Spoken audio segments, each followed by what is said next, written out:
see.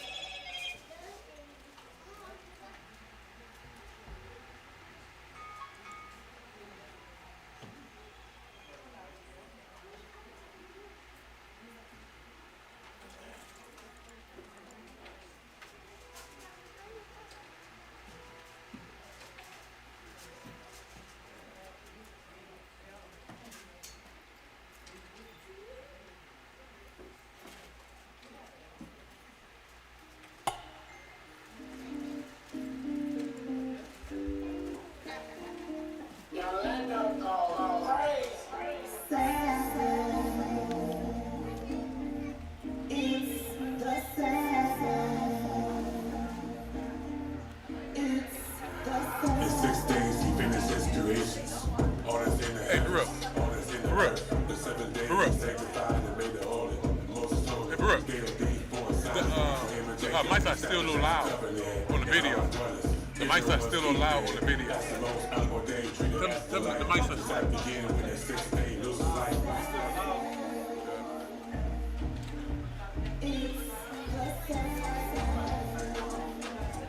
Yeah, either that. Yeah, right there? Say probably on OBS. You might have to turn it down just a little bit on there.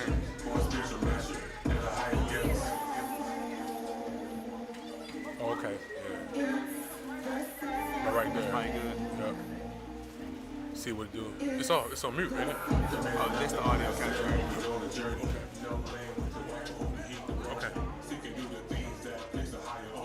Gather with his people, have a good time, drink bread, drink wine. It's time to cast away the cares of this world for another day. Sufficient of the evils of the day.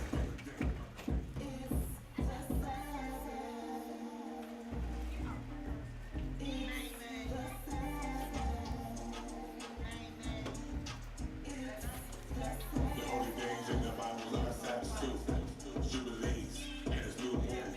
Learn past the prophet told you Sabbath any day. Take heed and do what Moses said. Let's open this Bible. Exodus chapter 31, starting at verse 13. Speak thou also unto the children of Israel, saying, verily my Sabbaths ye should keep.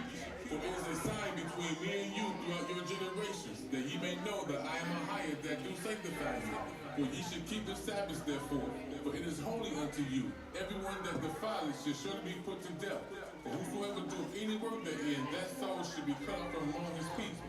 6 days may work be done, but in the seventh is the Sabbath of rest, holy to Ahayah. Whosoever doeth any work in the Sabbath day, he should be put to death. Wherefore the children of Israel should keep the Sabbath, to observe the Sabbath throughout their generations, for a perpetual covenant. Leviticus chapter 23, the middle of 32. From evening unto evening shall ye celebrate your Sabbaths. All right. Shabbat Shalom, family. How everybody doing? At this time, can everybody put their phones on vibrate? And for anyone that be watching us on Facebook, can you please switch over to our YouTube page, Awakening Ahayah Select Church. If you have a problem with the spelling, it's right behind me on the wall.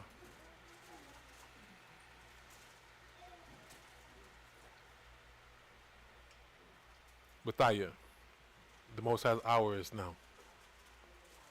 Okay.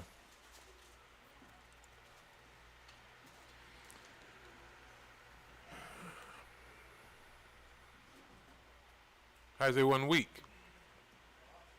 Awesome.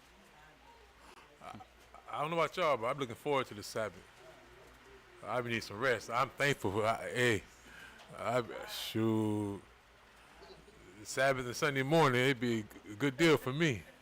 I'd be getting it, huh? Wife was calling me this morning. She thought I was I must have did something. She's talking to the speakers, through the cameras. I got a phone on vibrate. I'm calling home the horses, cows, everything, hogs. Getting it. My son comes, Dave, Mama trying to call you. I was getting it. For real. I'm trying to tell you. But let's go and get started. I am Elder Ma'ai. This is Brother Iran. I'm about to say Baruch. Brother Iran, he's back in the building. From Awakening Highest Led Church, here through the grace of the Most High, to present you another Sabbath lesson. As we're getting started, I want to say all hail Ahayah. Ahayah. And give all honor and glory to our God, Ahayah, the God of all gods, the God that created heavens and earth and all that's therein. See everybody chiming in. For everyone that's chiming in, I want to say Shabbat Shalom. I pray y'all have a little bit of endurance with us today. And abide with us. Today's title is Our Covetousness Has Led to Our Demise. Our covetousness has led to our demise. What we're going to do, we'll open up this book of Josephus. Okay? A book that I love dearly. Because when you read the Josephus, you can tell that our Bible is has been translated multiple times, and in former times they had more of the fullness of the scrolls. You get a greater understanding. Okay, when Moses and the elders, Eleazar the high priest, Aaron prior to Eleazar being the high priest, they expounded on the law. They educated out the law. But what people don't understand is that, and this is what saddens my heart, that at the same time I have a controlled anger concerning this matter. But when I hear people say that the law is done away with, it really deep down in my spirit bothers me, because it saddens me, because I know our people speak out of ignorance, and the people that's above us, that rule over us, they know what they have done, and they know why they have done it. They know that through our disobedience, our God has put them in position to cause our jealousy, even our anger, but more importantly, to out of the atrocities that we will face through our disobedience, that many of us will repent. Many of us will come to a knowledge of who we are and a knowledge of why we are in the situation we are in. Repent and serve the living God. But what you're going to find out today is that the law is just not a moral law, a dietary law, a ceremonial law, or civil laws. It's a government. How long have y'all been hearing me say our government? The Most High gave us the foundation and principles to rule the world through His counsel, His laws, statutes, commandments, and judgments. So when we read this, I pray y'all have ears to hear, because you're going to see how wonderful, glorious, excellent, and righteous our God's laws are. Judgments, statutes, ordinances.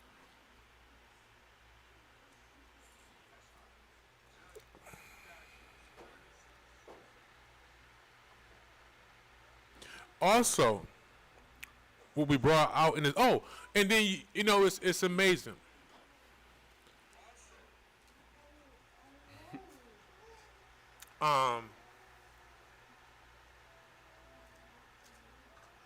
Many people have got offended by me saying that I'm a boast in my God, that I know and understand Him. I don't care what nobody say. So when I sometimes give answers to questions, it's because I know the Most High. So as much as He had given me, I know Him according to the measure of knowledge and wisdom He has given me. How often have you heard me say, no, the children must stay in the church? I don't agree. The Most High does not agree with removing children from the midst of the congregation. How often have you heard me say that? Have I ever commanded y'all to get these little loud, whining kids from most of the church? No. That's what they do. If they knew how to communicate better, they would. It's like we have learned through our growing up as adults have learned. With the age, promise you, we did the same thing. But understand, like how I always say, hey, the Most High said don't underestimate His children. Now that's not a scripture. That is something that I know. But watch when you read Josephus, what the Most High inspired the brother to pin down for us. And why we be amazed at our children, their knowledge and understanding of what we think they're not paying attention to. Also, we're going to cover, the first scripture is going to talk about righteous rulers in the state, in the prosperity of our people when we have righteous rulers. And we're going to compare that to wicked rulers. And you see the demise and the downtrodden, even the destruction of our people because of the leaders. Also, we're gonna get a greater understanding why in past times wicked kings were successful at persuading our people to do as they say and not as the Most High say. Okay? With that being said, let's get it. We're going to start in Proverbs chapter 29, verse 2.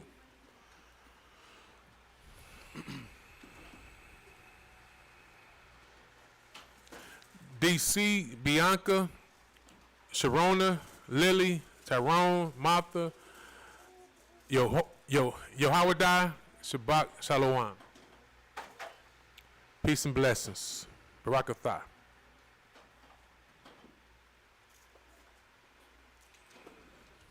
Proverbs chapter 29, verse 2. When the righteous are in authority, the people rejoice. When the righteous are in authority, the people rejoice. Remember that. Read. But when the wicked beareth rule, the people mourn. Why do the people mourn when the wicked rule? That's an open question.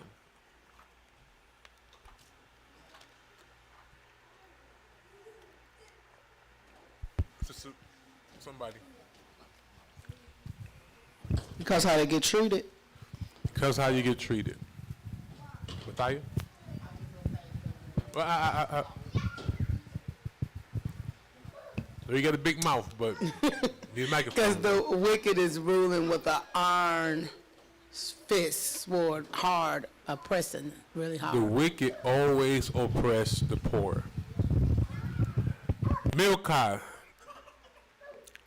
Shabbat Shalom. Monique, Shabbat Shalom. This is YouTube, right? Yeah. Okay. Next precept. Proverbs 28, verse 16. Proverbs chapter 28, verse 16. It reads, the prince that wanteth understanding is also a great oppressor. See, the ruler or prince that lacketh understanding, wanteth understanding, mean lacketh understanding, is also a great oppressor. The understanding that the Most High is talking about is his counsel. That's why these nations oppress people, because they lack his understanding and the fear of him. Because we're going to see how beautiful, gracious his laws are to the poor, to the widows, to the fatherless, even to his people. And we're going to see that we're supposed to mimic that same spirit. Read. The prince that wanteth understanding is also a great oppressor, but he that hateth covetousness shall prolong his days. He that hateth covetousness shall prolong his days. Next precept. Sirach, or Ecclesiasticus, in the Apocrypha, chapter 10, verses 1 through 3.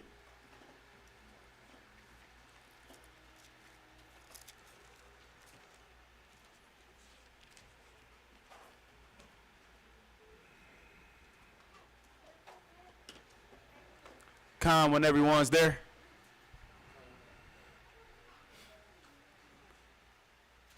Ecclesiasticus or Sirach, chapter 10, verse 1. A wise judge will instruct his people. A wise judge, one that feared the Most High, will instruct his people in the laws, statutes, commandments, and judgments of the Most High God. That's a wise judge. Don't mean some worldly judge because he went to school and got these degrees makes him wise. But the wisdom the Most High is talking about is of him, not of this world. As we know, as it's written, the wisdom of this world is foolishness to the Most High. Read. And the government of a prudent man is well ordered. As the judge of the people is himself, so are his officers. See that? As the judge of the people is himself, so are his officers. So as the leader, as the people. So no matter, so wait, we're going to find out too. I know us in here, we are in the know. But for those who don't understand, us being Hebrews, Israelites, we were never supposed to come up under another government. The Most High was and is our leader, our king, our God. It's an abomination for the children of Israel to be in subjection to another nation. We're finding out now they lack of his understanding. So what will happen to us if another nation rule over us? They will oppress us, according to what we read in what? Proverbs chapter 29, verse 2. No, Proverbs 28:16. They wise to oppress.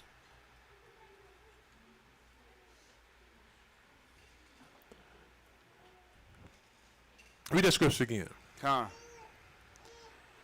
A wise judge will instruct his people. A wise judge, and that's why you see throughout history when we had prophets, judges, kings, priests that feared and loved the Most High, we had peace and prosperity.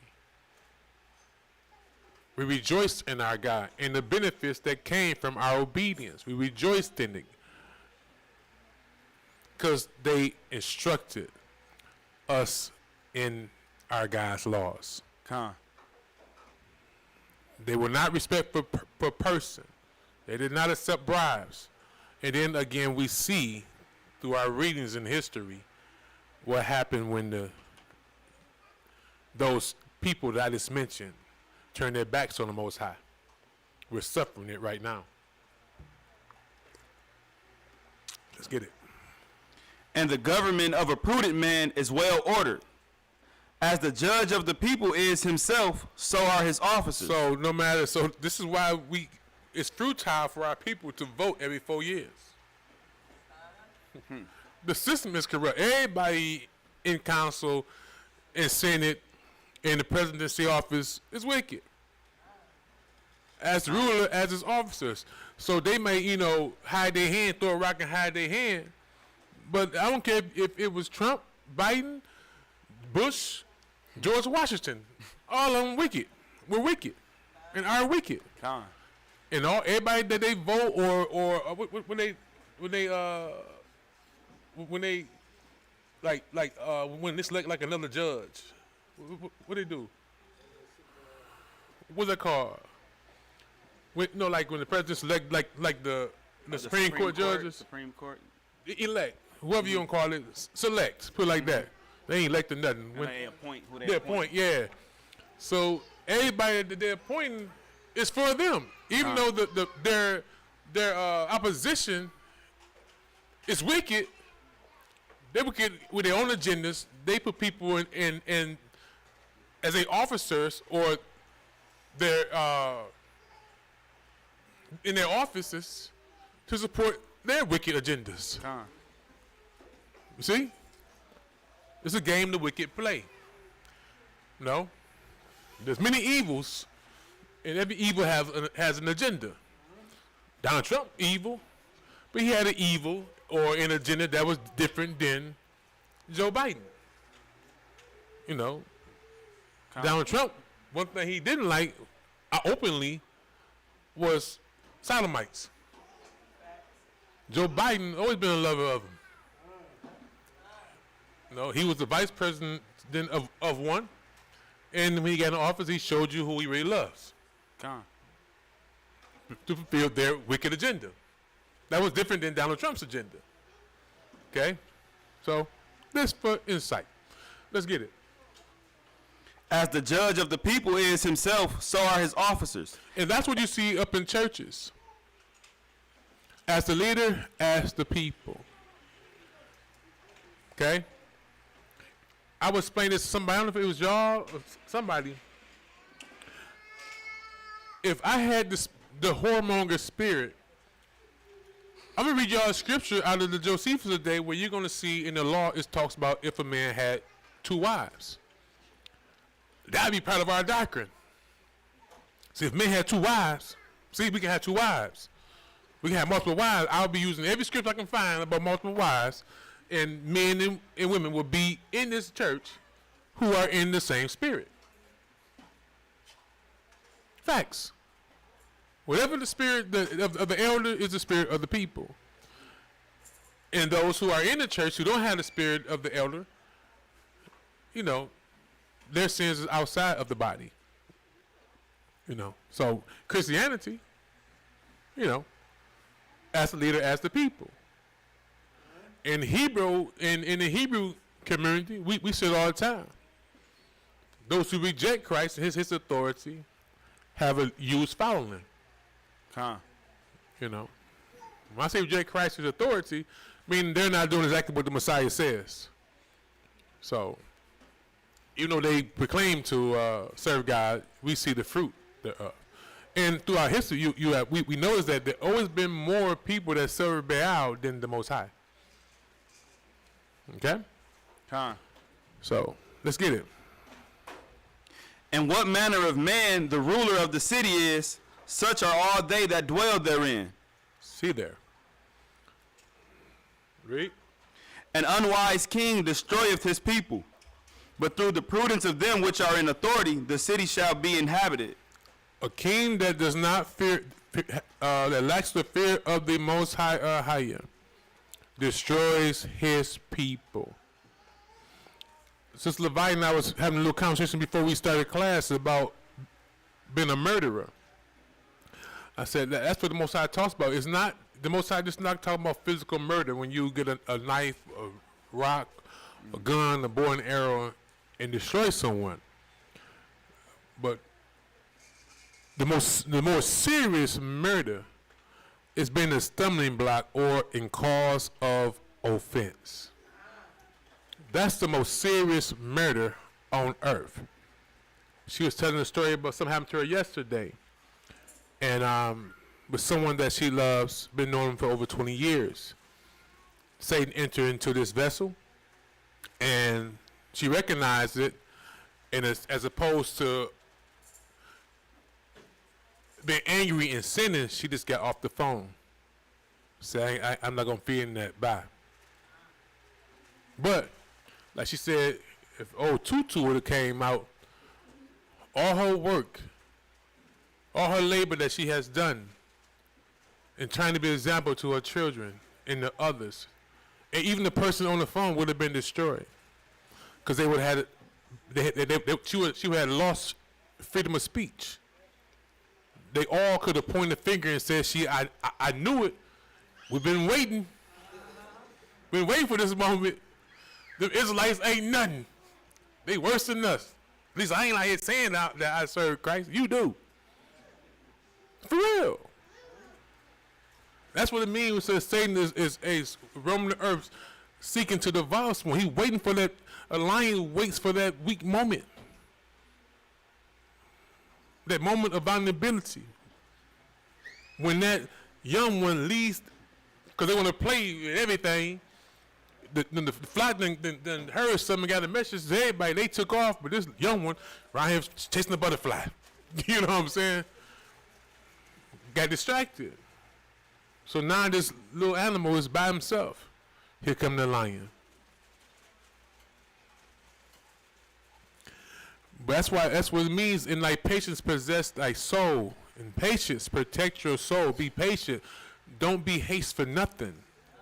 Don't hastily do nothing, because that's when you get room for the devil. Read. Next precept, Sirach chapter 44, verses 1 through 22.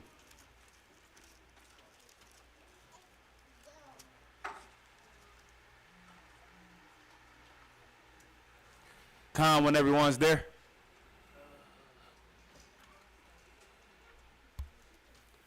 Verse 1.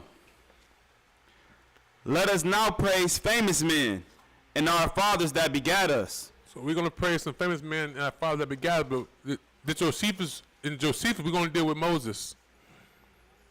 Okay? Let's read about his fathers. The Most High have wrought great glory by them through his great power from the beginning. Wrought mean worked. Worked great glory by them. Read. Through his great power from the beginning, such as did bear rule in their kingdoms, men renowned for their power, giving counsel by their understanding, and declaring prophecies. Leaders of the people by their counsels. Oh, you know what? No offense to my sister, but we're going to see the true place of a woman in God's congregation today. In the Josephus. And we're going to show you. See, here's the thing. Satan knows the order of the Most High in all aspects. It's not a shameful thing to be the weaker vessel. But Satan has made it a shameful thing, so women despise being the weaker vessel. But it's going to show you today through Josephus why the Most High has not put women to rule. They're too emotional. It says they change, their mindset changed because of their emotions. Like seriously, facts. Like I said, I know myself better, my history better, so I'm going to use a worldly example of myself and my wife who's watching right now. When I was in the world, when I was in the street, I feared no one more than I feared her. Facts. Feared her. Because she's emotional. One day, everything could be going good. A homegirl might tell her something I done, or if I did it or not, it don't matter. But she'd be so heated. It would call the police on me. 3-time felon. But seriously, have done it. I'm not, this is facts. Put me in jail. Facts. I'm hiding guns all in the gutters of the garage, everything. I know they coming. But if I didn't have the experience and the wisdom, I know what they're going to do. They had a flashlight all in the backyard trying to find guns. She said, I had a gun, girl, I'm a felon. But she don't care. She heated. Now I'm locked up. If I didn't take my guns, have my guns, I'm gone 2 to 5 minimum. So I'm locked up. She crying. She mad. She sorry. Well, sorry ain't get me out of this situation. Facts. That's what I said. Because if hey, y'all say what you want to say, a woman been dropped a nuclear bomb and destroyed the whole world because she was on the flowers, and then the next day be crying, I shouldn't did that. Seriously, I'm just saying that I love my sister. Y'all know that I love y'all. But when I read this, understand one thing. What I'm about to read are not my words. Okay? I'm just saying, y'all, all you women here, y'all know what I mean. Okay? And so, but there's nothing wrong with that. That's why it takes two. It's created for a balance, male, female, child. Okay? Men, according to Most High, how he trained us is to get out our emotions and make logical decisions. Like a lot of times my wife thinks something wrong with me, but I'm not in there, I'm just not talking, I'm thinking, I'm figuring things out. I don't really feel like talking right now. I got a lot going on in my head, so I'm thinking right now. I look mean. I ain't trying to look mean. I ain't thinking about you right now at all. I'm figuring things out, but what I'm figuring out, I'm not talking to you about, because as a man, I need time to figure out how to rule this house and run things, this business and the church and all these things by myself. Then I come to her with solutions. Now, I'm not saying that I'm not open to any suggestions, but I had to constantly check my wife. Like, for example, yesterday, I was gonna call this guy that was supposed to I was calling a guy to see, because some white dude sold us out. He's supposed to put our closet doors up. He called me and said be there in an hour. I ain't heard from him the rest of the day. So I was calling one of my friends who got injured to see if he was ready to do some work. So I'm about to call him. My wife trying to tell me everything to tell him. I said, hey, I got this. I know what to say to this man. I don't need you to tell me. I'm not your kid. I don't need you to tell me every step, every word to say to this man. Let me handle this business. You know what I'm saying? Like, I'm not junior. I'm the senior. Okay? But there's times where, where the counsel and suggestions are very important and right. So I'm not saying that I'm one that don't take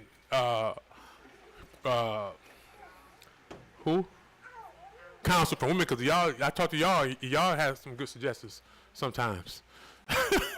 No, I'm just kidding. No, y'all have a lot of wisdom. Y'all some beautiful women, and I thank Most High for y'all. But you're gonna see that the Most High don't do that. Like, that's not His order. You know what I'm saying? Like, I was talking to a sister, and I'm glad she came across the scriptures.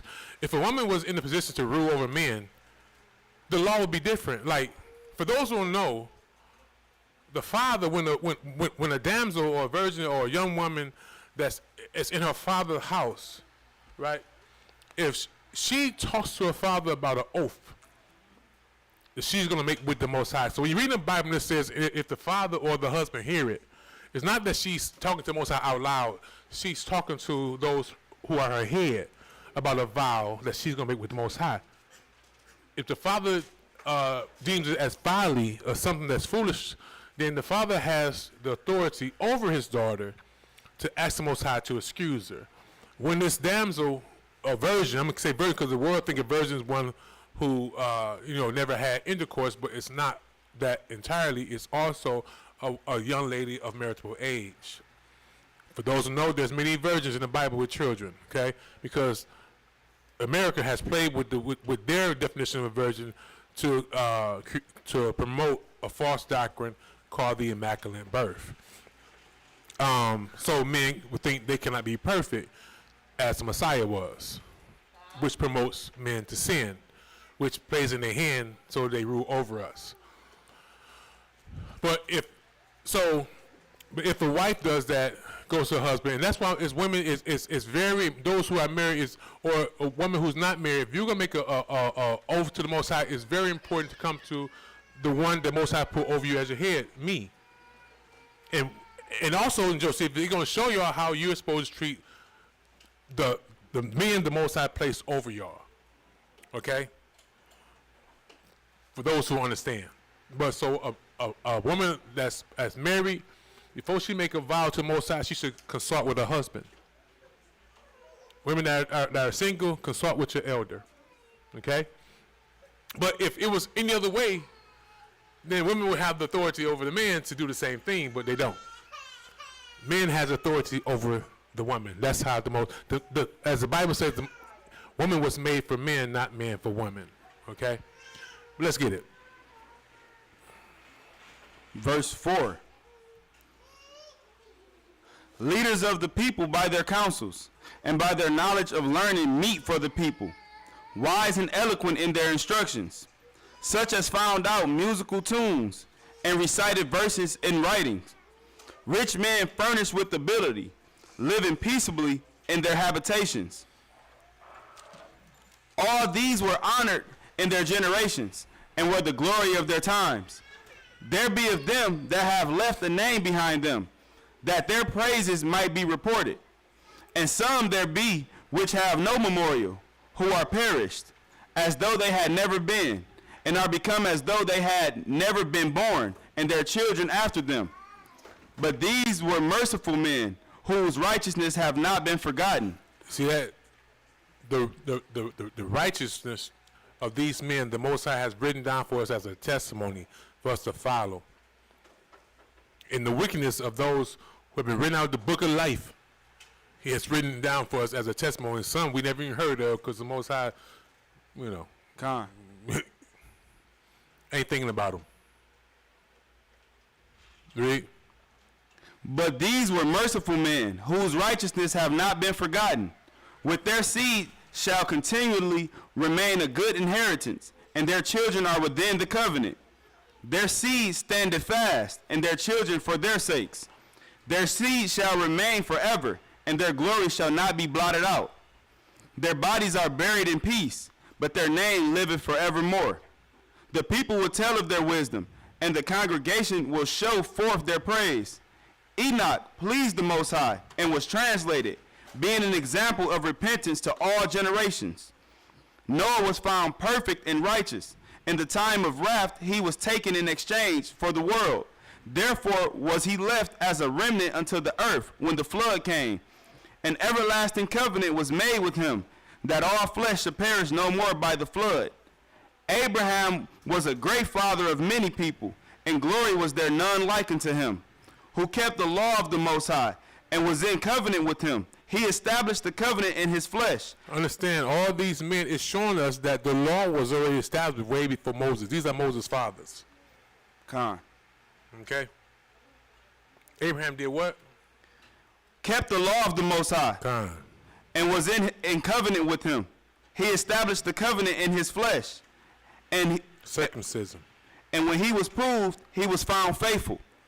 Therefore he assured him by an oath that he will bless the nations in his seed, and that he will multiply him as the dust of the earth. Hold on, I want to give a full understanding of what it says. Con. He established the covenant in his flesh. The sign of the covenant was circumcision. But established covenant in his flesh meaning that the Messiah will come through his loins, Con. who would establish the covenant. Okay? The seed of Abraham. Read. And when he was proved, he was found faithful. Therefore he assured him by an oath that he will bless the nations in his seed, Con. and that he will multiply him as the dust of the earth, and exalt his seed as the stars, and cause them to inherit from sea to sea. So those who grow up for the Most High by being righteous, totally obedient to the Most High, who are Israelites, should we only rule those? Let me talk as not if I'm there. Okay, let me apologize.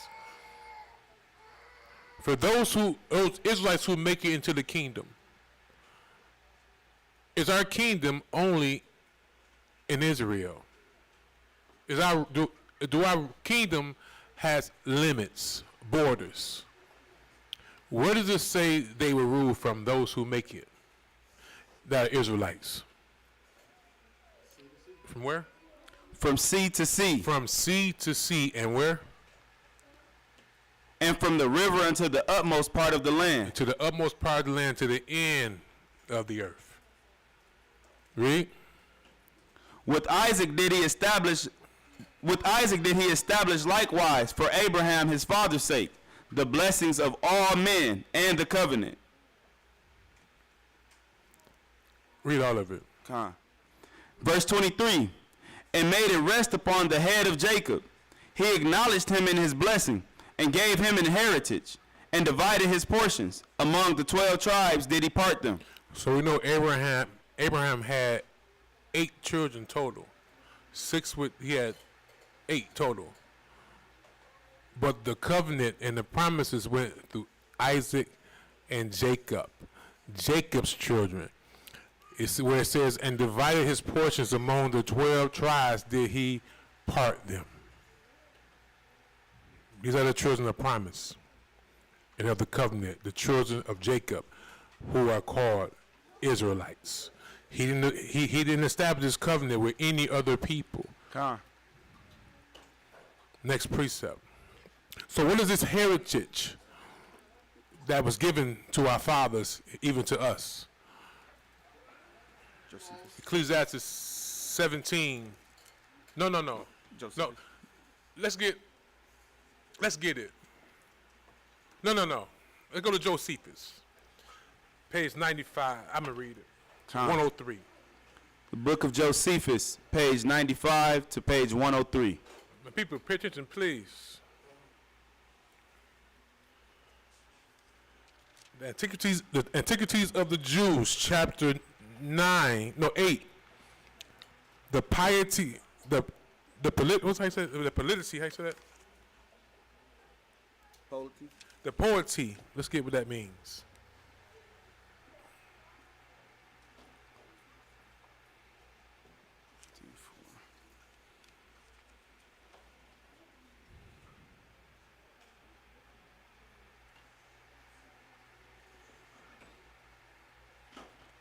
The political organization, okay? A specific form of political organization. The polity settled by Moses and how he disappeared from among mankind. Whatever it's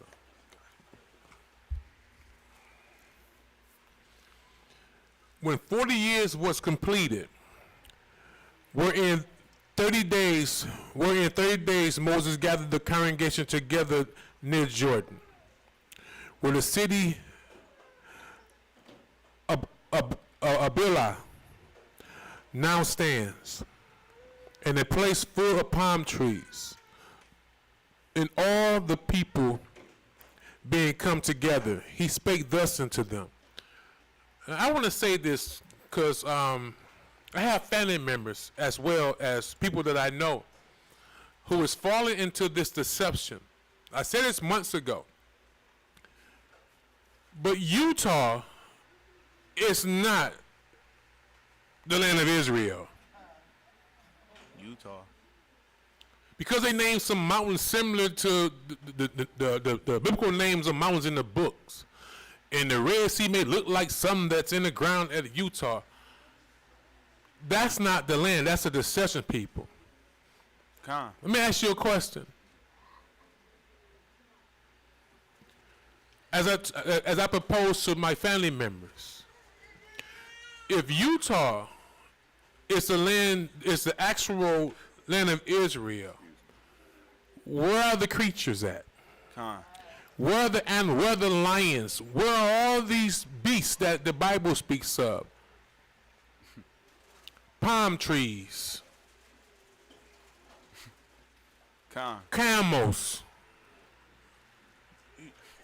Has anybody seen any camels in Utah? Lions?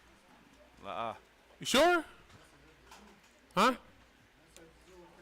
You did. But that's what I'm saying. So people getting caught, but now you understand the Bible. People that have never read the Bible or understand anything about the Bible are falling into this great deception, saying that this right here is Africa, the United States of America. So I asked my cousin, I said, so what are the animals? What are the birds? So, I mean, I'm serious. That's deception. It's deception. But see, they're not ready for that question because it makes them think. Anybody have any vaccine? Vaseline? What's vaccine? Oh, vaccine. Oh, my goodness. Anybody have any Vaseline? Is the Vaseline over here? My lips dried in Las Vegas I need heat. some too.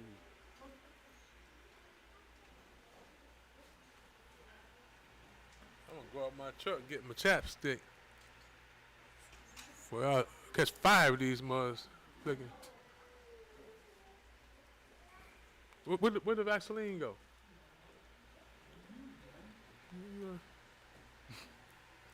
Okay. Verse 2.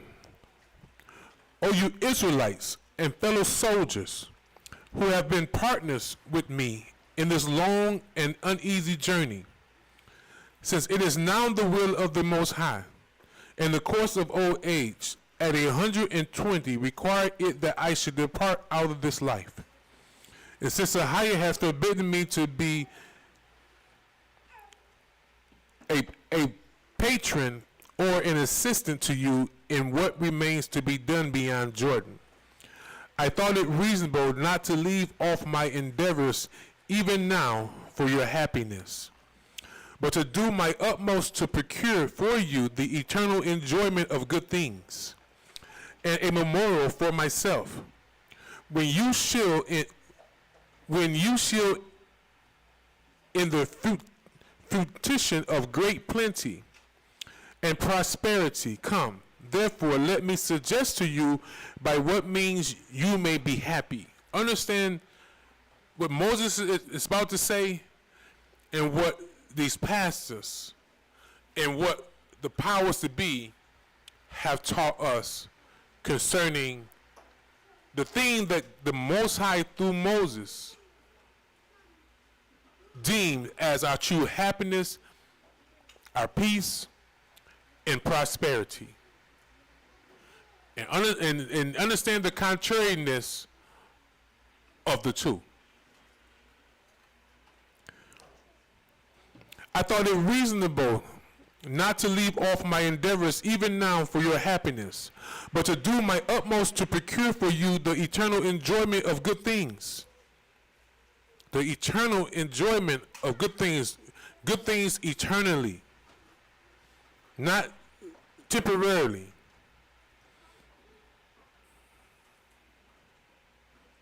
And a memorial for myself, when you should be in the fruition of great plenty and prosperity. So we're going to learn where true prosperity comes from.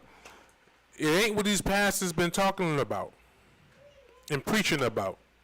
Come, therefore, let me suggest to you by what means you may be happy and may leave in eternal prosperous possession thereof to your children after you.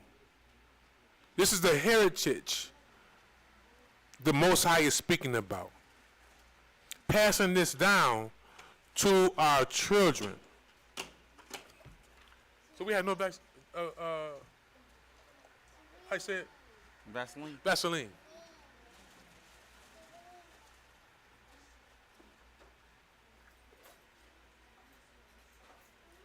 Wow.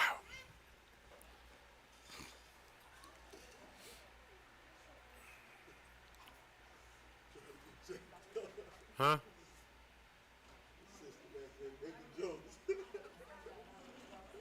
You put no lip gloss on my lips. Y'all young men, y'all young boys heard what I just said? The sister said they got lip gloss, and I said I'm not putting no lip gloss on my lips. Lip gloss are for girls. Chapstick are for boys. Y'all hear me? Don't let y'all mama put no lip gloss on y'all lips. Your flavor, okay, if it's cherry, pineapple, peach, that's for women.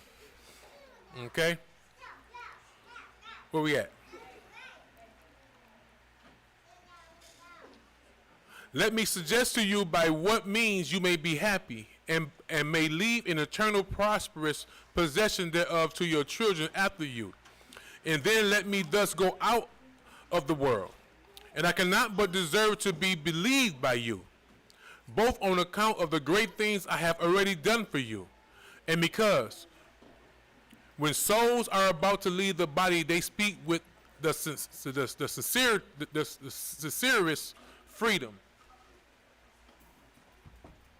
You didn't say today. That's my mama. There for her baby, huh? Ooh. We live, y'all, but it is what it is.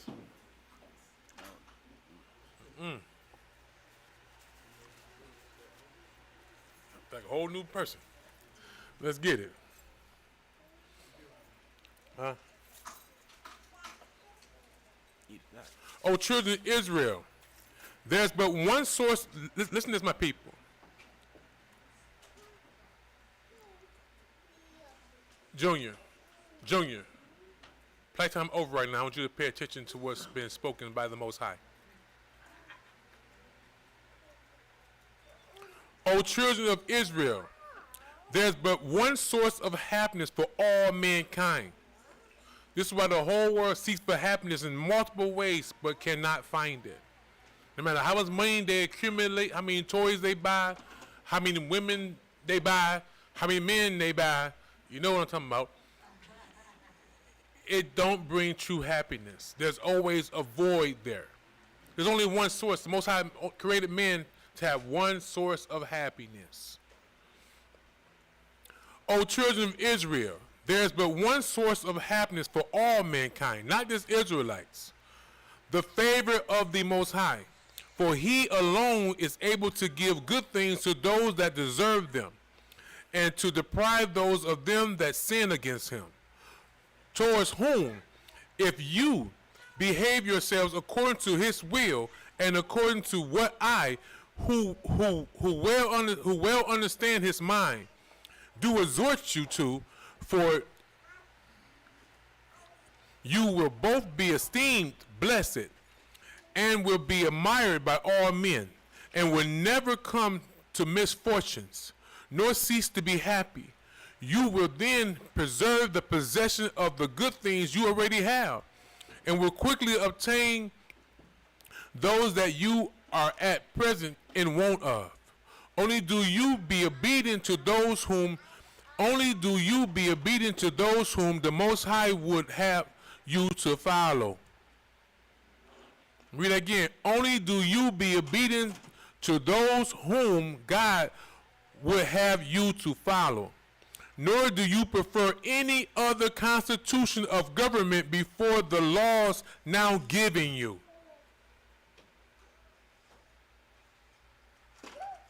Y'all understand that? So when we covered the guys, we covered also to be under their government, their way of life, their structure of life. Read that again. Only do you to be obedient to those whom the Most High have you to follow, your elders.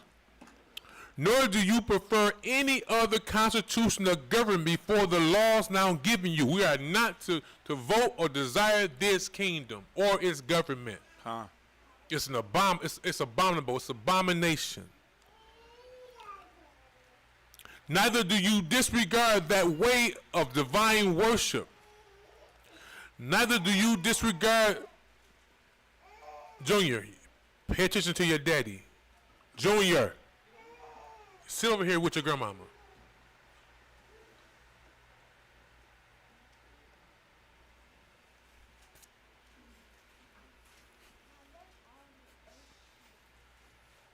Nor do you prefer any other constitution of government before the laws now given you. Neither do you disregard that way of divine worship which you now have, nor change it for any other form. Read that again. Neither do you disregard that way of divine worship which you now have, nor change it for any other form of worship.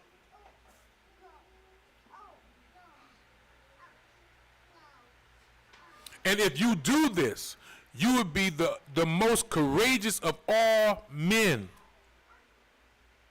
See, it takes courage to be a true son or daughter of the Most High. Remember, the war is against those who keep God's commandments.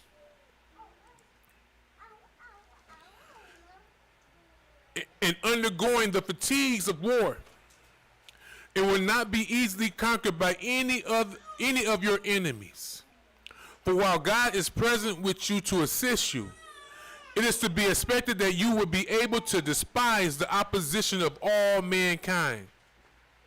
And great reward of virtue are purposed for you, if you preserve that virtue through your whole lives. Virtue itself is indeed the principal and the first reward. And after that, it bestows abundance of others, so that your exercise of virtue towards other men will make your own lives happy and render you more glorious than foreigners can be, and procure you an undisputed reputation with prosperity. These blessings you will be able to obtain in case you hearken to and observe those laws which, by divine revelation, I have ordained for you. That is, in case you withal meditate upon the wisdom that is in them. You must meditate on the wisdom that's in his laws, his counsel. Consider it. I am going from you myself, rejoicing in the good things you enjoy. And I recommend you to the wise conduct of your law. And I recommend you to the wise conduct of your law, to the becoming order of your polity, right? Polity. of your government, and to the virtues of your commanders, who will take care of what is for you, your advantage, and that the Most High, who has been till now your leader, and by whose goodwill I have myself been useful to you, will not put a period now to his provision over you, but as long as you desire to have him your protector in your pursuits after virtue, so long will you enjoy his care over you. Your high priest also, Eleazar, as well as Joshua, with the Senate, and chief of your tribes, will go before you and suggest the best advices to you, by following which advices you will continue to be happy. To whom do you give ear without reluctance? You hear that? To whom do you give ear without reluctance? As sensible that all such as know well how to be governed will also know how to govern, if they be promoted to that authority themselves. And do not you esteem liberty to consist in opposition such directions as your governors think fit to give you for your practice. As at present indeed you place your liberty in nothing else but abusing your benefactors, which error, if you can avoid for the time to come, your affairs will be in a better condition than they have hitherto been.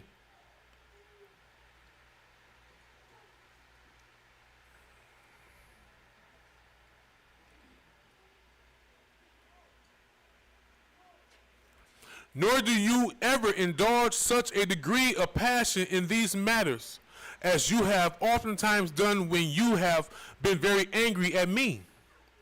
For you know that I have been oftener in danger of death from you than from our enemies.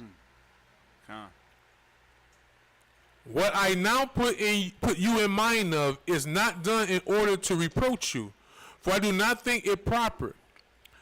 Now I am going out of the world to bring this to your remembrance, in order to leave you offended at me, since at the time I underwent those hardships from you, I was not angry at you, but I do it in order to make you wiser hereafter, and to teach you that this will be your security.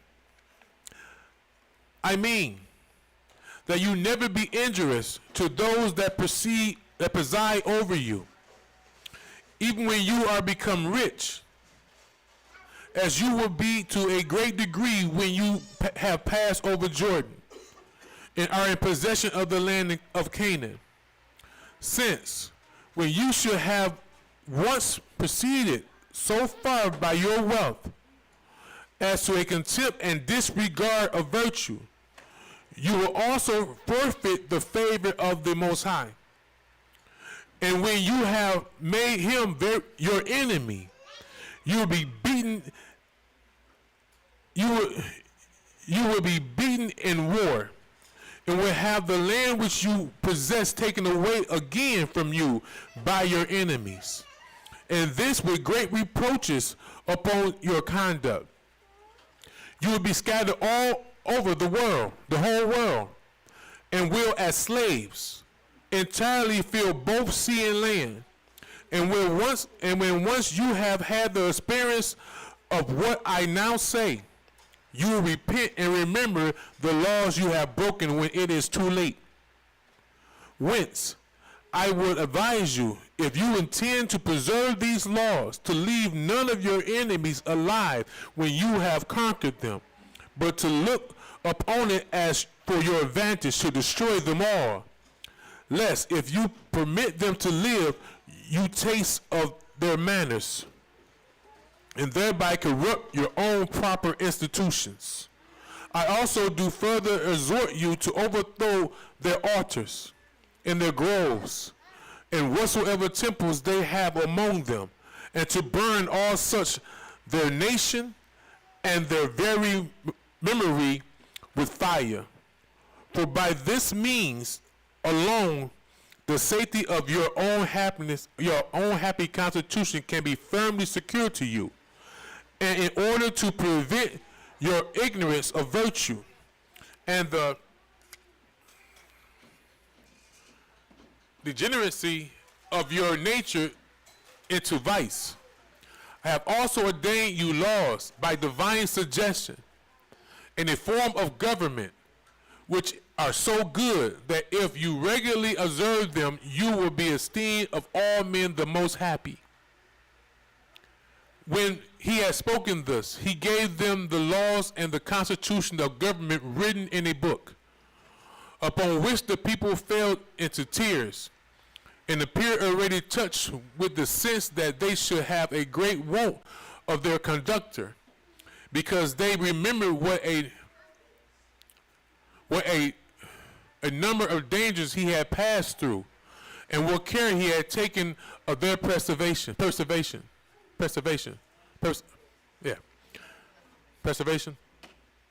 They desponded about what will come upon them after he was dead, and thought they should never have another governor like him, and feared that the Most High would then take less care of them when Moses was gone, who used to intercede for them. They also repented of what they had said to him in the wilderness when they were angry, and were in grief of on those accounts, insomuch that the whole body of the people fell into tears with such bitterness, that it was past the power of words to comfort them in their afflictions. However, Moses gave them some consolation, and by calling them off the thought how worthy he was of their weeping for him, he exhorted them to keep to that form of government he had given them. And then the congregation was dissolved at this time. Accordingly, I will show now first describe this form of government, which was agreeable to the dignity and virtue of Moses, and should thereby inform those that read these antiquities, what our original settlements were, and shall then proceed to the remaining histories. Now those settlements are all still in writing, as he left them, and he should add nothing, and we should add nothing by way of ornament, nor anything besides what Moses left us. Only we should so far innovate as to digest the several kinds of laws into a regular system, for there were by them left in writing as they were accidentally scattered in their deliveries, and as he upon inquiry had learned them of the Most High. On which account I had thought it necessary to premise this observation beforehand, lest any of my own countrymen should blame me as having been guilty of an offense herein. Now, part of our constitution will include the laws that belong to our political state. As for those laws which Moses left concerning our common conversation and intercourse one with another, I have reserved that for a discourse concerning our manner of life. Our laws, judgments, statutes, and judgments are our manner of life, divinely given by the Most High God. And the occasions of those laws, which I purpose to myself, which with Ahayah's assistance, to write after I am finished the work I am now upon. When you have possessed yourselves of the land of Canaan, and have leisure to enjoy the good things of it, and when you have afterwards determined to build cities, if you will do what is pleasing to the Most High, you will have a secure state of happiness. Let there be then one city of the land of Canaan, and this situate in the most agreeable place for its goodness, and very intimate in itself. And let it be that which the Most High should choose for himself by prophetic revelation. Let there also be one temple therein, and one altar, nor rear of hewn stone, but of such as you gather together at random, with stones when they are with it, over with mortar, will have a handsome appearance, and be beautified to the sight. Let the ascent to it be not by steps, but by the how you say that? Acclivity of raised earth. And let there be neither an altar nor a temple in any other city, for the Most High is but one, and the nation of the Hebrews is but one. He that blaspheme Ahayah let him be stoned, and let him hang upon a tree all that day, and then let him be buried in the ignorance. I said ignominious and obscure manner. Let those that live as remote as the bounds of the land which the Hebrews should possess come to that city where the temple shall be. And this three times in a year, that they may give thanks to God for his former benefits, and may entreat him for those they shall want hereafter. And let them, by this means, maintain a freely correspondence with one another. Understand, this is why it's important to gather people. It was never intended for us to just do this by ourselves. And may entreat him for those they should want hereafter. And let them, by this means, maintain a friendly correspondence with one another by such meetings and feasting together. For it is a good thing for those that are of the same stock and under the same institution of laws, not to be unacquainted with each other, which acquaintance will be maintained by thus conversing together, and by seeing and talking with one another, and so renewing the memorials of this union. For if they do not thus converse together continually, they will appear like mere strangers to one another. This is the original manner of our life, people. That's what all those who watch us afar, I always told you, I will tell you again, you have an open invitation to come visit us, vie with us, get to know us, converse with us, rejoice, feast, worship the Most High with us. You always have an open invitation. Email me at awakeningthehighestelect@gmail.com. Seriously, Most High will, he will get you here. Where I'm at. Let there be taken out of your fruits a tenth, besides that which, this is what the Sabbath is for. We're reading out of his law. The part I missed out, if we want, it's slash law class. Okay? So let's get it. Let there be taken out of your fruits a tenth, besides that which you have allotted to give to the priests and the Levites. This you may indeed sell to the country, but it is to be used in those feasts and sacrifices that are to be celebrated in the holy city. For it is fit you should enjoy those fruits of the earth which the Most High give you to possess, so as may be to the honor of the donor. You are not to offer sacrifices out of the hire of a woman who is a harlot, for the deity is not pleased with anything that arises from such abuses of nature, of which sort none can be worse than this prostitution of the body.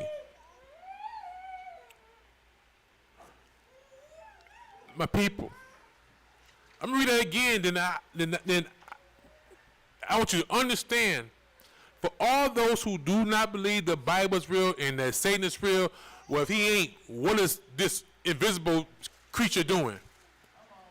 Listen to what this right here says.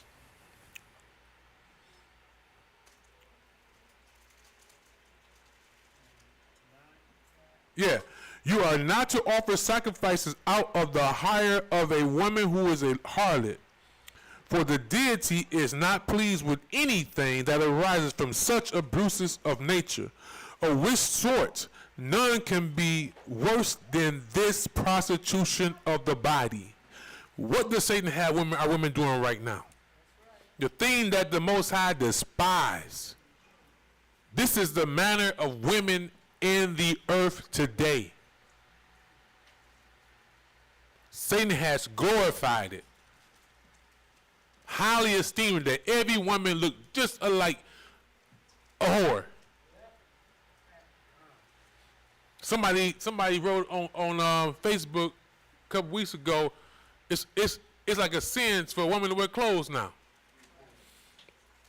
But not just how they dress, but their conduct. Women at an all-time whorish high.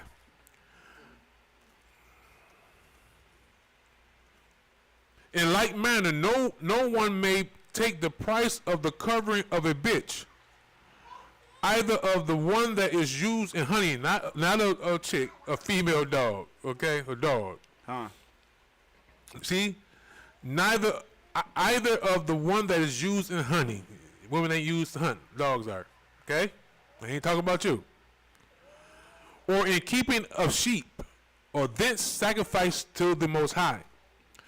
Let no one blaspheme those gods which other cities esteem such, nor may any one steal what belongs to strange temples, nor take away the gifts that are dedicated to any god.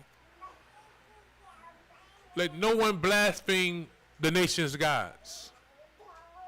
Y'all know what that means, in a sense. How are we enticed to serve the nation gods? We talked about it last week, I think, when dealing with Will Smith. Even your son. They go way over here across seas and get it all indulged in Hinduism, all that kind of stuff, and they blaspheme, talking about how good their experience was, how peaceful they feel. That's blaspheming. Their gods are evil. And only bring the destruction of our people and to our people. Not to take light those things that come from these gods. There's only one source of true peace, Ahayah. Let no one blaspheme those gods which other cities esteem such, nor may anyone steal what belongs to strange temples, nor take away the gifts that are dedicated to any god. Let not any one of you wear a garment made of woolly and linen, what that is appointed to be for the priests alone. Okay? For y'all understand, many people in Israel don't understand God's laws. And many brothers are walking around here with mitris on. A mitri is not for the people. It's for the priest to wear. One who teaches God's laws that he has appointed. It's not for the congregation of men. You walk around here with mitri in here, you're not his teacher. Okay? Huh? What? A mitri? What I wear on my head? Well, I couldn't find it today. Yeah. Girl, where you been? You know what it's called? You should ask them. I think I walk around here with some with a turban on or something.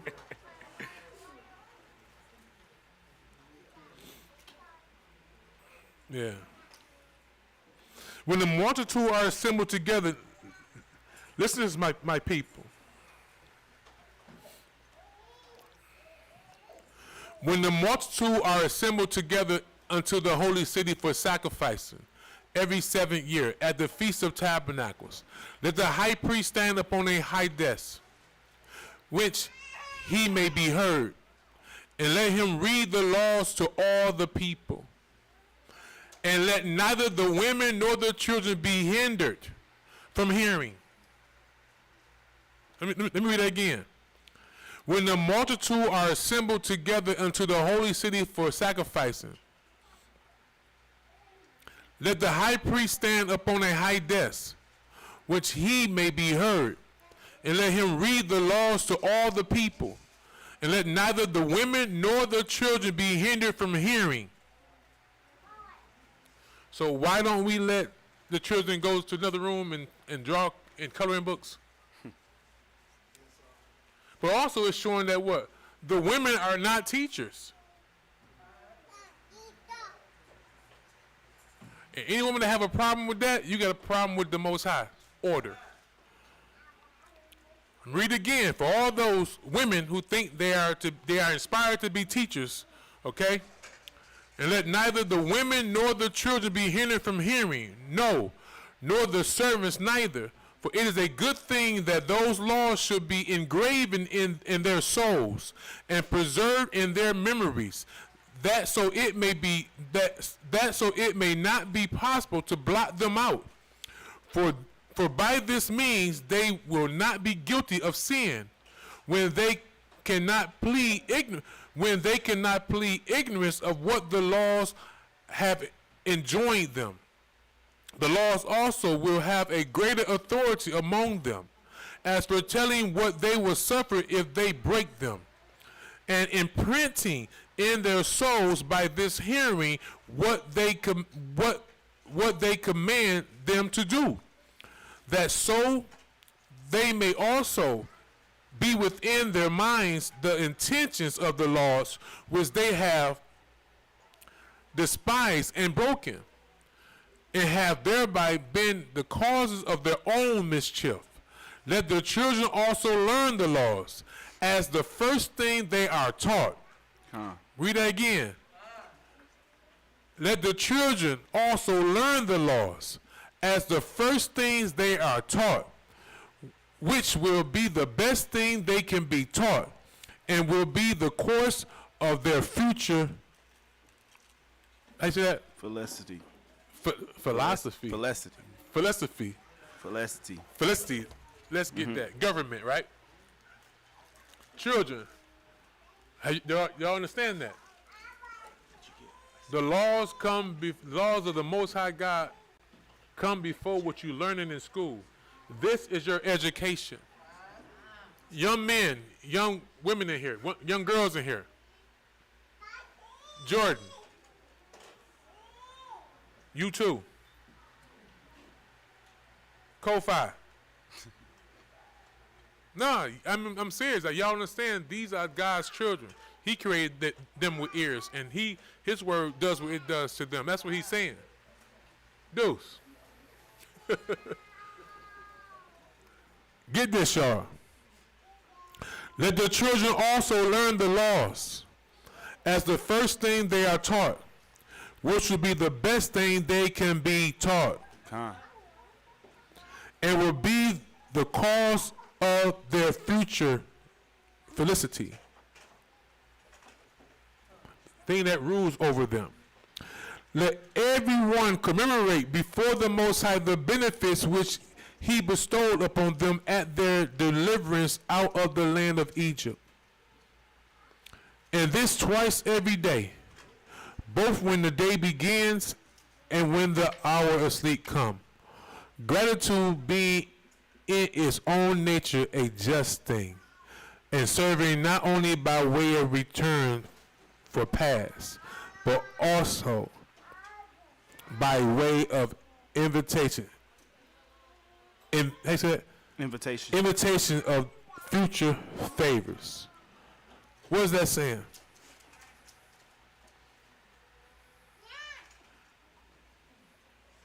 Pray. Go ahead. Give the Most High his praise in all things. First thing when you wake up, because he ain't have to let you wake up. He ain't have to let you make it through the day, and good and bad. Give him in all things. You wake up before you go to sleep. And you can do it multiple times, but he's giving you a foundation. If anyone to talk about that they lack this and they lack that, they depressed, you thank the Most High that you live and you have clothes on your back and some over your head right now. That's why one of the reasons they created social media, to cause depression. You can compare your life to these fake people and these fake people's lives. Ain't nobody got it going on like they say. Seriously. Facts. Con. And know what something I want to say about that too. Well, I would love, like, you know, they have these challenges up on Facebook. All you women who just think it's being a woman is about looking beautiful. Why don't you show yourself in the kitchen making a soul food meal or something? Let's get some greens, some, you know, some lamb chops or something. Well, I don't, some me picture you walking around with a vacuum cleaner, wash some dishes, some doing some laundry or something. You know? Cause all I see women doing right, they look all alike. One white call them cookie cutters. Everybody look alike. Everybody think being a woman is about being beautiful. It's more the femininity of a woman is her glory. I'm serious. One day you're gonna get old and wrinkly, and then what? You're gonna be an old wrinkled woman by yourself and can't cook, still eat McDonald's.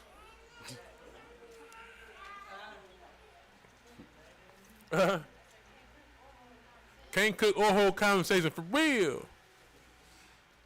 Anyway, I'm serious though. It's like that's all women's. It's sad.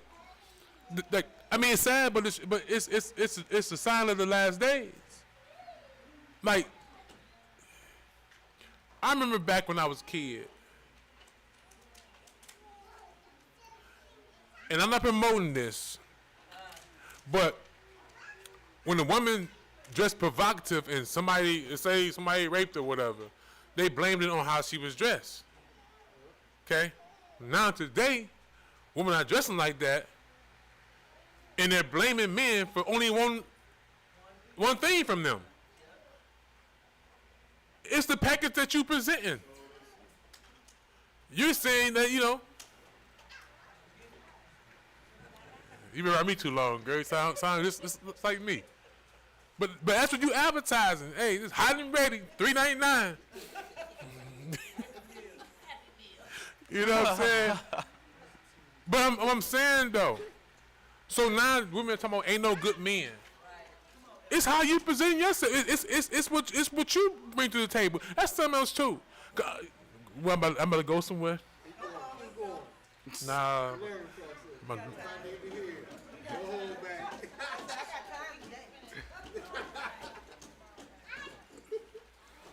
All right. I remember when I was single, my daughter was up in college, and I ain't never been one. I ain't never been cake, sugar daddy, none of that. You know, my philosophy: bless the king, goods, everything. I ain't that happy white, happy life stuff. I don't believe in that. Bless the king, goods, everything. You do what you're supposed to do as a wife. A good man will take care of his wife. And provide, protect, do all things a man's supposed to do. So, I remember this one woman. I said woman, I ain't say broad. I'm getting good. Some reason she thought, you know, because, you know, how y'all created, that I'm supposed to do all these things. I'm like, I got a daughter that's in college that I have to take care of. I ain't gonna take care of you. You dig? So if that's what you own, you can kick rocks. Cause I'm not, because you got one thing to offer me. I ain't gotta pay for it. I'm good. You dig? I'm good. So it's just the mentality is like, you women want men to buy this and buy this and buy that. That's prostitution. Seriously. If a man gotta buy you a bag and get this done, get this, all this stuff done, that's you selling your soul for material things. That's prostitute, right? But at the end of the day, what are you bringing to the table? And this last thing I'm gonna say about this. Cause I ain't gonna go hard on that one thing. This is the last thing that I want to say. This is what I see in the corporate world and in the entertainment world, and I feel for these brothers. Because they have let their money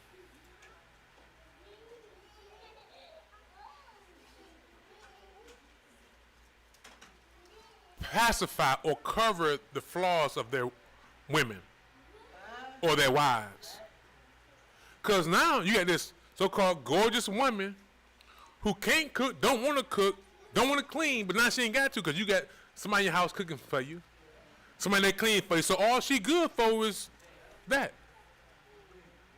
Like Sister Tilla said, can't hold conversation because, but because she was coming down the pole looking good, you deem this thing coming down the pole, this snake coming down the pole to be your wife. I mean, they paid T-Pain a couple dollars to start that mess. I fell in love with a stripper. I'm serious. I mean, back in my day, look here, I'm trying to tell you, it was abominable to marry a stripper. A strip club was a whole house. It was what it was. I ain't bring her home to mama. Ma, you seen me bring home a stripper?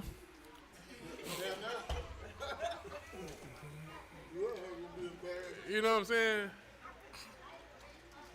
But you can't even dress like that coming around my family. Like I can see by 11 o'clock you come to the crib by yourself.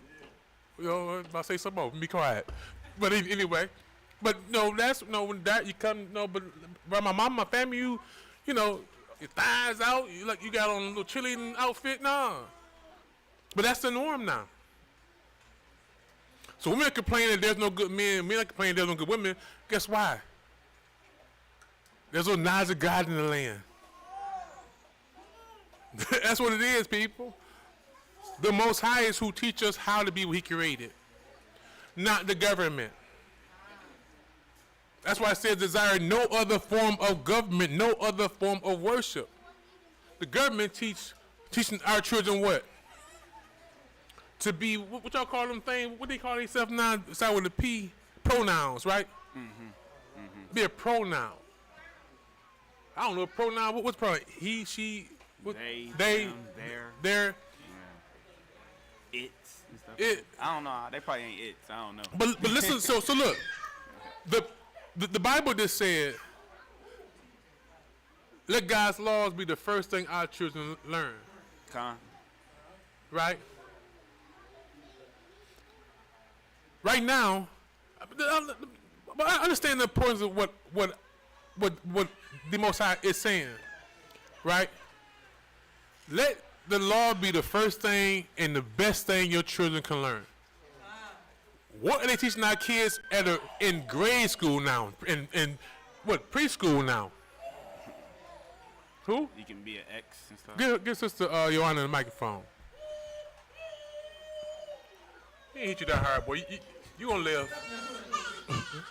They teach it, it's no such thing as a boy, basically a boy and a girl. They basically saying a boy can be a girl and a girl can be a boy. So you see, the war against God's laws. Yes, brother. I seen something the other day. It said they had children books, gay BCs. Gay BCs? Gay BCs. Bro, so you seen that? They got children books called gay BCs. So now you see, Satan knows the laws in the intentions of the Most High. So at an early age, they want to teach our children gay BCs. Yes, sister. The gay BCs. When I worked at the daycare, the little boys can play dress up in the girls' clothes and wear heels, and we couldn't make them take them off. She said she worked at a daycare, and little boys can wear girls' clothes and heels, and you can make them take them off. Tell me that this Bible ain't real. But, I mean, do y'all see the world, Jordan? Do you see the world that you're growing up in compared to what this book is saying? I just told y'all don't even want no lip gloss, but they tell you it's cool to wear high heels, man. They tell you it's cool for you to like boys. But understand this. If everything you see is showing you that, what you going to think is real? It's acceptable. If everybody doing it, see, when I came up in the world, they had to hide in the closet. Because we beat them up, take them down. We let them have it. You know what I'm saying? But now, they let y'all have it. You know, yes. You give you on the microphone. I don't know if we was the last ones, but we went to the high and it was so bad. The boys and girls too, that we used to throw like trash cans and balls. It was bad. And they used to, I know like a couple people that transferred within like a couple of days. But like now, back in the schools, boys wear skirts and dresses and it's crazy. We wouldn't let none of that fly. I remember they beat this boy with a belt so bad through the hallway because he thought he was gonna come to school and act like a girl. He was one of them. Hey, I put my shit to work too. Henry lives next door to us. That's why he carrying a gun now. Oh, man. For real, put beat down on him. Seriously. But no, I'm serious though. But it's the thing though. You say they're throwing trash cans and hitting with belts, whooping them belts and fists, feet. Everything. Back in the biblical time, they were stoning them. God. And hanging them. You see what I'm saying? Now, you get stoned for speaking against them. So it's showing you who's ruling this world. Satan's people. Satan's God this world. So young men and young boys, let me tell you something.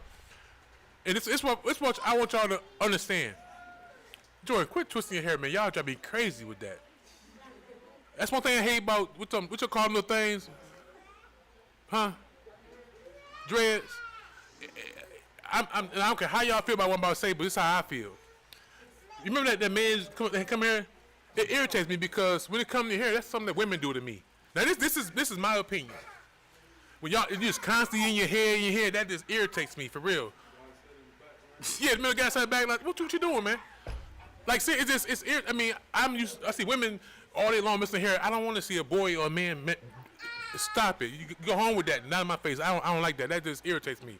It really does. Cause cut your hair. Hey, leave that. Hey, they got dreads. That's on them. But they ain't right here twisting their hair all day long. I say something to them too. Seriously. I ain't trying to embarrass you, but it just irks me to see boys like girls just playing with their hair all day long, focus on their hair. Hey, cut that thing and get a brush with womb and keep it moving. Okay? You and what dreads do, I'm with, hey, that's just my opinion. Okay? But the thing I'm trying to say is that, well, I want y'all to understand, young girls and young boys, if what the world was saying was true, that God created you to be with a boy on boy, and a girl on girl, okay? Ask yourself, if that was true, and everybody followed that course of counsel, of teaching, guess what? Y'all will be the last generation on earth. Because no one will reproduce, because you cannot produce, a boy and boy cannot reproduce, a girl on girl cannot reproduce. Y'all will be the last species of human on earth. Everybody will die off. So that is what they call genocide. Okay? Killing generations. Now, back to this Bible.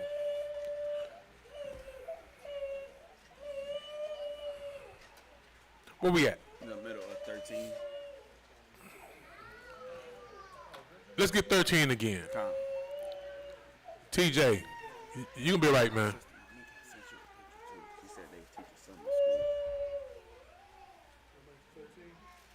Hold on.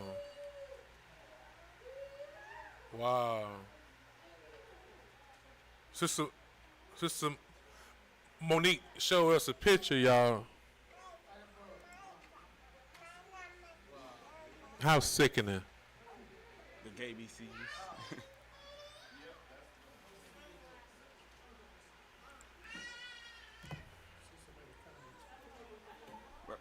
Facebook probably.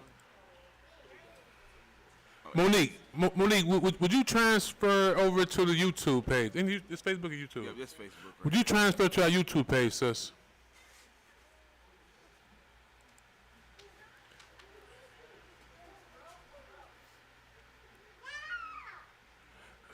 Billie Jean, who was that?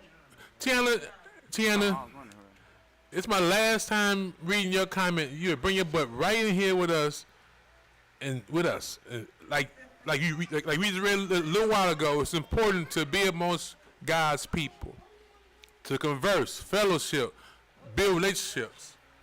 But cut that out, sis. I'm fair. I mean, the time is suffice for you to continue in that ignorance. And you know what? Since you are here, I want you to text me, either call me later on. What was your premise of having me listen to your uncle? That man got nothing to say to me. I'm serious. I mean, like, I don't have to. There's nothing he's saying is good, no matter how good it sounds.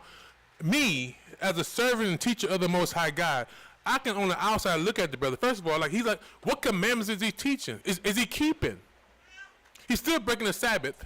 He's still breaking the dietary law. He's breaking the God's moral laws. What can this man teach me? I don't have to even know the brother. I can just see he's a Christian. Ain't nothing a Christian can tell me. For this is what I want you to understand, sister. Christians follow the Pope, not the Most High. I have done the research. I was a Christian. I know what I'm saying. So no Christian can tell me anything. We're learning right now about the importance of God's laws. This is our Constitution. It's our government. It's our manner of life. What can a man that don't know his manner of life teach me? It's time for you to stand up for the Most High. Christ says he came, I'm going to say it again. He came not to bring peace but a sword. To cause the division between you and your mama and the rest of your family members. Now get your butt in here and learn with God's people. Last time I'm gonna say that, sis. But you, as it's saying, you cannot continue following them and think you're serving God. Because everyone in here had to make a decision whether they're gonna put our loved ones over the Most High or the Most High over our loved ones. And all of us have made a decision. Guess where we at right now? Okay? I'm saying that out of sincere concern and love for you. But it's time, it's playtime over with. Judgment is at hand. Now, if you don't go to hell with your mama and your uncle, hey, keep doing what you're doing. If you want to learn how to do righteousness and things that are pleasing to the Most High, with those who are doing it, stop playing and come on, sis.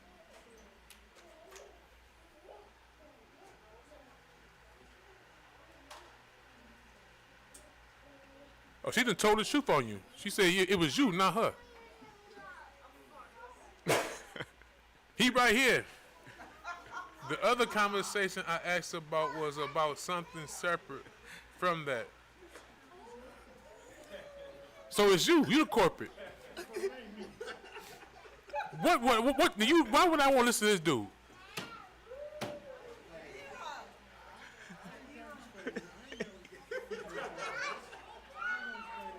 If what you say the truth, sis, I apologize, but I stand on what I said. Bring your butt on in class, and this dude know better. Anyway, let's go. 13. Read it.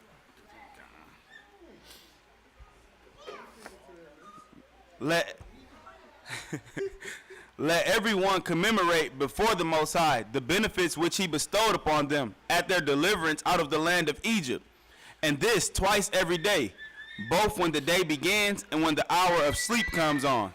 Gratitude being in its own nature a just thing, and serving not only by way of return for past, but also by way of invitation of future favors. They are also to inscribe the principal blessings they have received from the Most High upon their doors, and show the same remembrance of them upon their arms, as also they are to bear on their forehead and their arm those wonders which declare the power of God and his good will towards them, that Ahayah's readiness to bless them may appear everywhere conspicuous about them. Let there be 7 men to judge in every city. 7 men or 7 women? Let there be 7 men to judge in every city. Now, again, women, I'm not saying this, I'm just telling you what God's saying. Let there be what? Let there be 7 men to judge in every city. Let there be 7 men to judge in every city. This is God's law. Read. And these such as have been before most zealous in the exercise of virtue and righteousness. Let every judge have 2 officers, allotted him out of the tribe of Levi. Let those that are chosen to judge in the several cities be had in great honor, and let none be permitted to revile any others when these are present. Understand that. It says, revile not the gods. It's not talking about the fallen angels. It's talking about those, when Christ is talking to the Pharisees, he said, have ye not called ye gods? It's talking about those who the Most High put over his people. They're not literally gods. They're just over God's people. It says, revile not them. Speak ill not against them. Okay? Without proper cause. Read. Yes, you did, sister. Nor to carry themselves in an insolent manner to them. It being natural that reverence towards those in high offices among men should procure men's fear and reverence towards God. And see, that's the issue with us. I really believe because of how I move. When I say how I move, mean how I operate. How I conduct myself amongst y'all. I really conduct myself as I'm supposed to, as your brother. Right? I don't exalt myself. You're supposed to. But see, when y'all are going against my counsel, especially you're not going against my counsel. You're going against the Most High's counsel. Don't get offended with what I'm saying, because what I'm saying is it's of the spirit. It's not just you. It's the whole church. This brother, you were here last time. He said something after the camera had went off about how y'all should treat your elder. Now I'm gonna say y'all treat me bad because we love each other. That I know for a fact. But this Bible is saying something different. I really labor for y'all. So when, for example, when I say brother or sister, if you can get up and walk around, go to the bathroom, go get some eat at the house, you can come to church. We can't, now if you bedridden, that's something different. So when I'm telling you that, I'm telling you because I know the laws of the Sabbath. In our own minds, we can create all kinds of excuses for why we can't do something, but you can't tell that to the Most High. Mm-hmm. Because he commanded us to gather, not just say, okay, well, you know, I'm going to chill today and watch it on video. We can't do that. If you bedridden, you can't get out the bed, that's something different. But if you can go to the bathroom, you can make something to eat, you can walk around the whole house and do this, you can come to church. Same thing to this sister who's not a member of us. She live down the street. I done said this 1,000 times, so now it's time you complain and come to church. We can't, like the lesson brought last week, we can't serve God how we want to.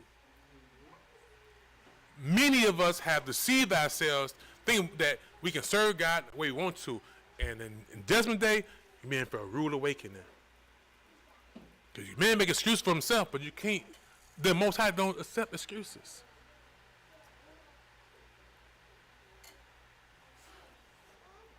I remember years ago, did I want to drive all the way down to Detroit? Was there days I didn't want to go? Bad weather, all kind of stuff. I never missed a Sabbath. Never. Even to this day, the one time when the little cold was around, I stayed home and did it on video because I didn't want to get y'all sick. Be considerate of y'all, because I was, want to sit right here. Never miss a Sabbath. So it's telling you, like we read earlier, be not reluctant to go against the counsel of those he put over you. We're here for a reason, to help y'all save your souls. In turn, save our own souls. So y'all coming to church don't do nothing for me. It's for y'all. So I'm saying, whenever I say something, y'all take offense to it, understand the spirit that's operating in you. What you offended by? Like, for example, if you offended, what you offended by? I'm just saying, brother, hold on, brother. If you can do it, come to church. But the spirit, these fallen ones, get in us and make you get an offense with me. I'm not your daddy. I'm just serving the Most High. You do what you want to do. But if you deem that you cool with being at home when you can get up and move around, do anything else, the Most High got you. That's all I'm saying, brother. Yes.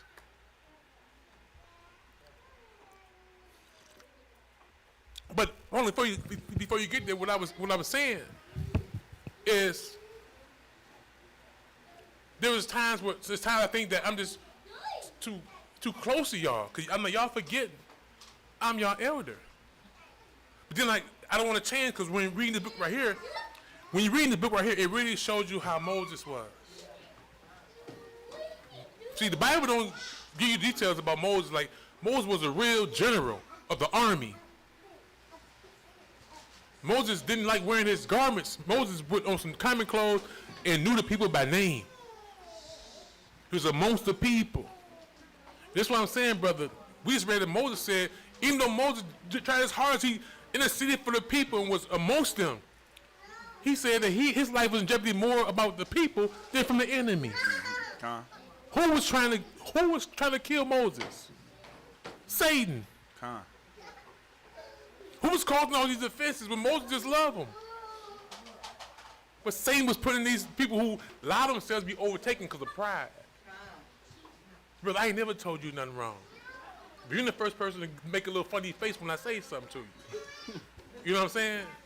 But it's our love and concern, brother. When you receive that, or like you say, whether you hear it or bear it, that's on you, brother. I'm just doing what the Most High command me to. Telling you, brother, if you doing that, bro, and if you can do what I just said, you in error. Get it right. That's all I'm saying. So I ask you again, is that a reason of offense? Cool. Yes, brother. I remember my coach telling me, you may have a reason, but you don't have an excuse. So if practice is at 3 o'clock, he don't care if you got hit by a bus at 2:50, you supposed to be at practice at 3 o'clock. God. But understand, hit that bus, you can't move. I mean, but you can still operate, move around. But that's what you're saying. You have an excuse, but you say you have a reason, but you don't have an excuse. That's a good one. A good one. Because many of us have reasons. We said this last week. The whole world is making excuses, believing that they're operating in righteousness, and they're not. Okay? But let's get it.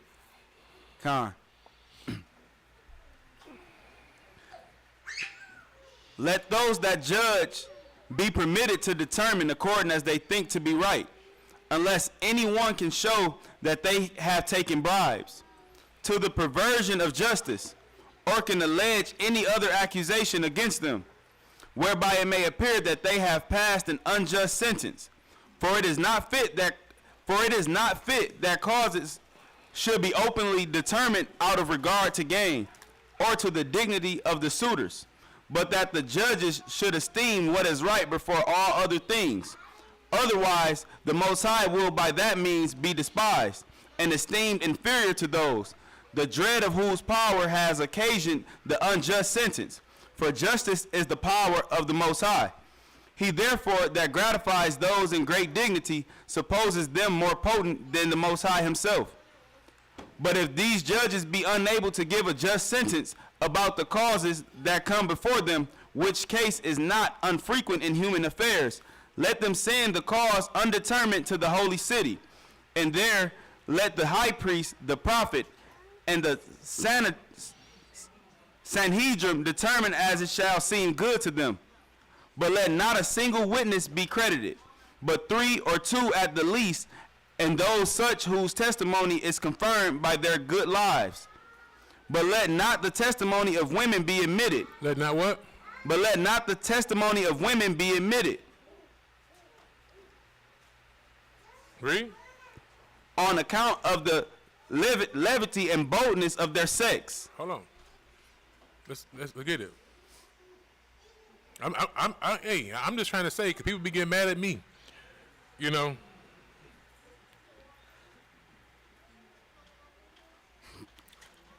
levity, excessive or unseemly, how you say that? Frivolity. Frivolity. Okay? Lack of steadiness, changeableness. Okay? Emotions. They're emotional. So because you're emotional, you lack of state. You're not firm by nature. That's why they say men are more logical. We don't really some men, because today's men, they worse than females. But some men step out of their emotions and make judgments. In a sense, don't care how somebody feels. It's judgment, a decision. Well, I was thinking, person, this is what's right. This is what's wrong. A woman, by her nature, being a weaker vessel, and being one, because of the sin of Eve, will inherit this trait of unsteadiness, changeableness. Okay? Read. Like, for example, no, you go ahead, read. Nor let servants be admitted to give testimony on account of the ignobility of their soul, since it is probable that they may not speak truth, either out of hope of gain or fear of punishment. But if anyone be believed to have borne false witness, let him, when he is convicted, suffer all the very same punishments which he against whom he bore witness was to have suffered. If a murder be committed in any place, and he that did it be not found, nor is there any suspicion upon one as if he had hated the man, and so had killed him, let there be a very diligent inquiry made after the man, and rewards proposed to anyone who will discover him. But if still no information can be procured, let the magistrates and senate of those cities that lie near the place in which the murder was committed assemble together, and measure the distance from the place where the dead body lies. Then let the magistrates of the nearest city thereto purchase a heifer, and bring it to a valley, and to a place therein where there is no land plowed or trees planted, and let them cut the sinews of the heifer. Then the priests and Levites and the senate of that city shall take water and wash their hands over the head of the heifer, and they shall openly declare that their hands are innocent of this murder. And they that have neither done it themselves, nor been assisting to any that did it, they shall also beseech God to be merciful to them, that no such horrid act may any more be done in that land. Aristocracy, and the way of living under it is the best constitution. Hold on. So we all understand what we're reading.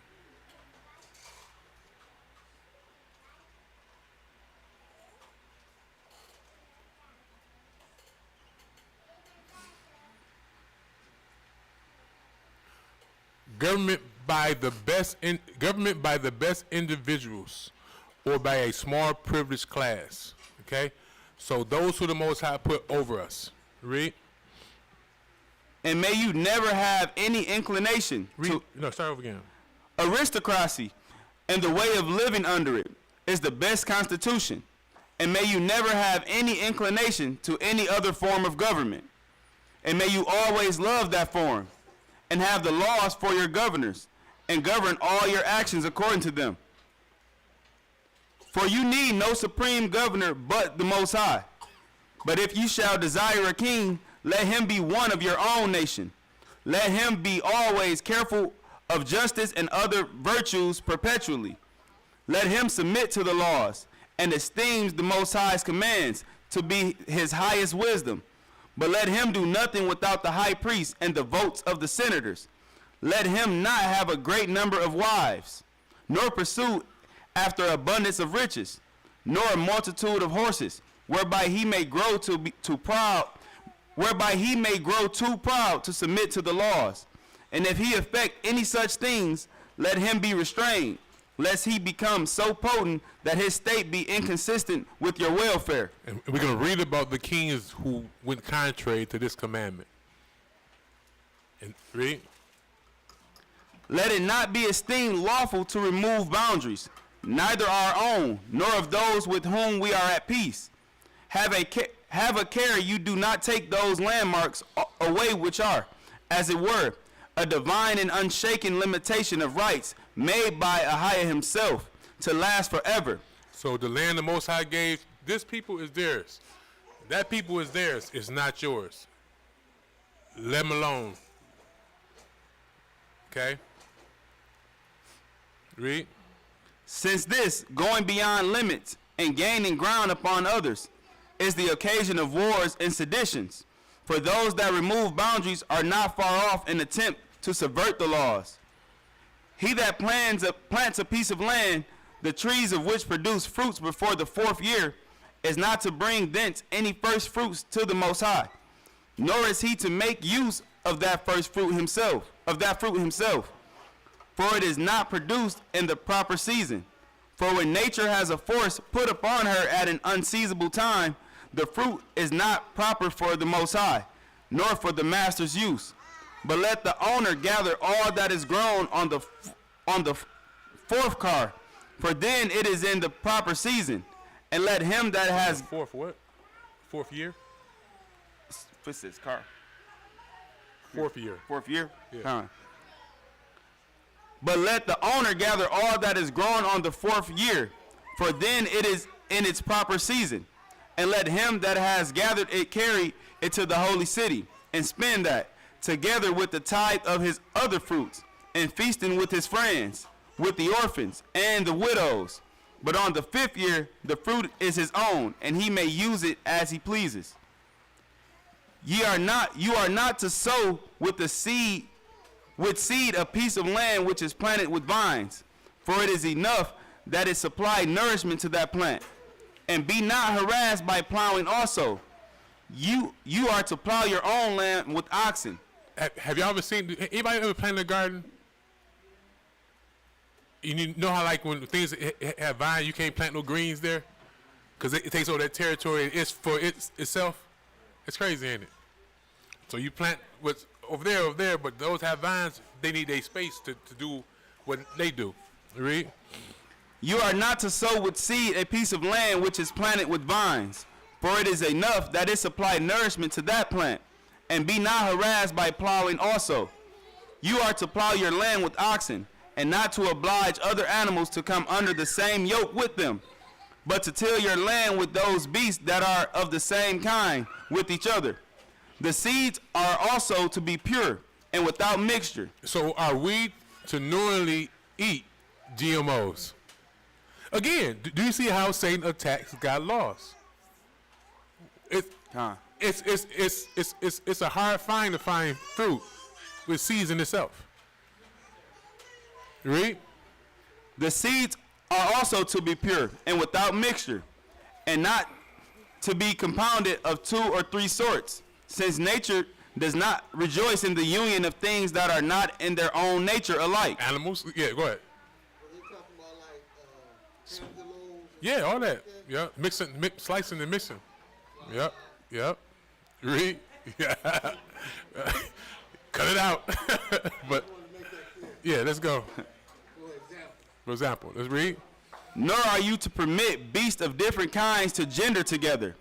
For there is reason to fear that this unnatural abuse may extend from beasts of different kinds to men, though it takes its first rise from evil practices about such smaller things. Nor is anything to be allowed by imitation whereof any degree of subversion may creep into the constitution. Nor do the laws neglect small matters, but provide that even those may be managed after an unblameable manner. Let not those that reap and gather in the corn that is reaped gather in the gleanings also, but let them rather leave some handfuls for those that are in want of the necessaries of life, that it may be a support and a supply to them in order to their subsistence. In like manner, when they gather their grapes, let them leave some smaller bunches for the poor. And let them pass over some of the fruits of the olive trees when they gather them, and leave them to be partaken of by those that have none of their own. For the advantage arising from the exact collection of all will not be so considerable to the owners as will arise from the gratitude of the poor. And the Most High will provide that the land shall more willingly produce what shall be for the nourishment of its fruits, in case you do not merely take care of your own advantage, but have regard to the support of others also. Nor are you to muzzle the mouths of the oxen when they tread the ears of the corn and the thrashing floor. For it is not just to restrain our fellow laboring animals, and those that work in order to its production of this fruit of their labors, nor are you to prohibit those that pass by at the time when your fruits are ripe to touch them, but to give them leave to fill themselves full of what you have, and this whether they be of your own country or strangers, as being glad of the opportunity of giving them some part of your fruits when they are ripe. Do you see how wonderful our law is? See, man will look at his beast eating his profit up. So he'll muzzle the mouth so he don't take of his profit. Most High said, no, you feed him a labor. That's what it means a worker is due his hire. So he's saying if you follow these laws, the Most High is going to cause the land to produce you more, so you're not losing, you're actually gaining. But man thinks now his animal is eating his profit, so he muzzled the mouth of his ox. No, that's the fruit of his labor. Let him eat. See what I'm saying? That's the same thing go with other means of our lives. So, but let's go. But let it not be esteemed lawful for them to carry any away, nor let those that gather the grapes and carry them to the wine presses restrain those whom they meet from eating of them, for it is unjust out of envy. Now again, we're halfway through God's law. Where's the unrighteousness in God's laws? As we always say when we get to reading his laws, when the world says that it was too many laws that we couldn't keep. So if I broke the law of muzzling my ox, why did I break his law? Was it too hard for me to keep, or was I covetous? Covetous. I was greedy for gain. So is it God's laws the problem or me? I'm just saying. Or I told the poor, as they do it at these restaurants, they can't eat the leftovers That they gonna throw away. that they're gonna throw away anyway. That's just hatred for people. But the Most High said, no, let them eat. Let the stranger eat. It's his. It's his food, not yours, not ours. So who's unjust, people or the Most High? People. This is why I say I have a real bitterness sometimes in my heart, a controlled anger when people say his law's done away with. I know they don't know what they're talking about. So, let's get it. Nor let those that gather the grapes and carry them to the wine presses restrain those whom they meet from eating of them, for it is unjust out of envy to hinder those that desire it, to partake of the good things that come into the world according to God's will. Like, I remember, Baruch, was it me and you were together a couple years ago, last year, when we was riding past, I think on Bearcat Road, and the lady was cutting the grass, and she had big apple trees. Woman about to shoot us, so get an apple. No. Like, apple's gonna fall on the ground anyway. You can't get it. Did we get an apple? She said you get an apple? We got an apple, but she had, was it one of the women? It's a dude. Yeah, but just saying, like, man, we didn't come, with a truck, ready to just take over all your apples and put them in the truck and go sell them. We was trying to get an apple. One apple, man, maybe two. You know what I mean? But it's showing you the mentality of people and how it's the people, not the Most High. That tree, they ain't no apple, they ain't no orchard. You got about 5, 6 big old apple trees. We can't get an apple, man. But anyway, let's go. And this while the season is at the height, and is hastening away as it pleases God. Nay, if some, out of bashfulness, are unwilling to touch these fruits, let them be encouraged to take of them. I mean those that are Israelites. as if they were themselves the owners and lords, on account of the kindred there is between them. Nay, let them desire men that come from other countries, to partake of these tokens of friendship which God has given in their proper season, for that it is not to be deemed as idly spent, which anyone out of kindness communicates to another, since the Most High bestows plenty of good things on men, not only for themselves to reap the advantage, but also to give to others in a way of generosity. And he is desirous, by this means, to make known to others his peculiar kindness to the people of Israel, and how freely he communicates happiness to them, while they abundantly communicate out of their great superfluities to even these foreigners also. But for him that acts contrary to this law, let him be beaten with 40 stripes, save one, by the public executioner. Let him undergo this punishment, which is most ignominious, one for a free man, and this because he was such a slave to gain as to lay a blot upon his dignity. For it is proper for you who have had the experience of afflictions in Egypt, and of those in the wilderness, to make provision for those that are in the like circumstances. And while you have now obtained plenty yourselves, through the mercy and providence of the Most High, to distribute of the same plenty, by the like sympathy to such as stand in need of it. Now imagine all our people having this mentality. Man, that's what it said, that the Gentile would see us as a truly happy people, righteous people. They would want to be amongst us and serve our God. But if you had this mentality, you were beaten 39 times. Because they say it takes away from your dignity, you evil. And the Most High commands to remove the evil from our midst. But I'm just saying, like, how wonderful his laws are. And the education he gives us, how beautiful of a person it would make us if we truly wholeheartedly learned them and followed them. You get it? Let's go. Besides those 2 tithes, which I have already said you are to pay every year, the one for the Levites, the other for the festivals. You are to bring every 3rd year a 3rd tithe to be distributed to those that want, to women also that are widows, and to children that are orphans. But as to the ripe fruits, let them carry that which is ripe first of all into the temple. And when they have blessed God for that land which bare them, and which he had given them for a possession, when they have also offered those sacrifices which the law has commanded them to bring, let them give the first fruits to the priests.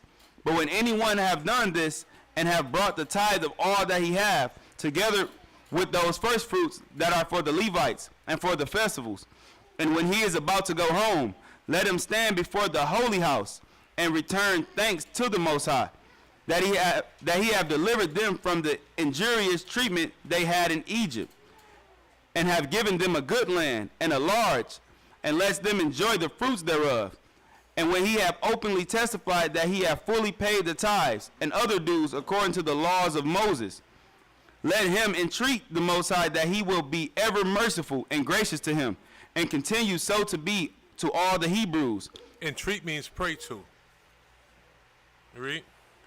Both by preserving the good things which he have already given them, and by adding what it is still in his power to bestow upon them. So see how we supposed to be conversing with the Most High? Con. Pray without ceasing, as it is written. Read. Let the Hebrews marry at the age fit for it, virgins that are free and born of good parents. And he that does not marry a virgin, let him not corrupt another man's wife, and marry her, nor grieve her former husband, nor let free men marry slaves, although their affection should strongly bias any of them so to do, for it is decent, and for the dignity of the persons themselves, to govern those affections, to govern those their affections. To control your affections.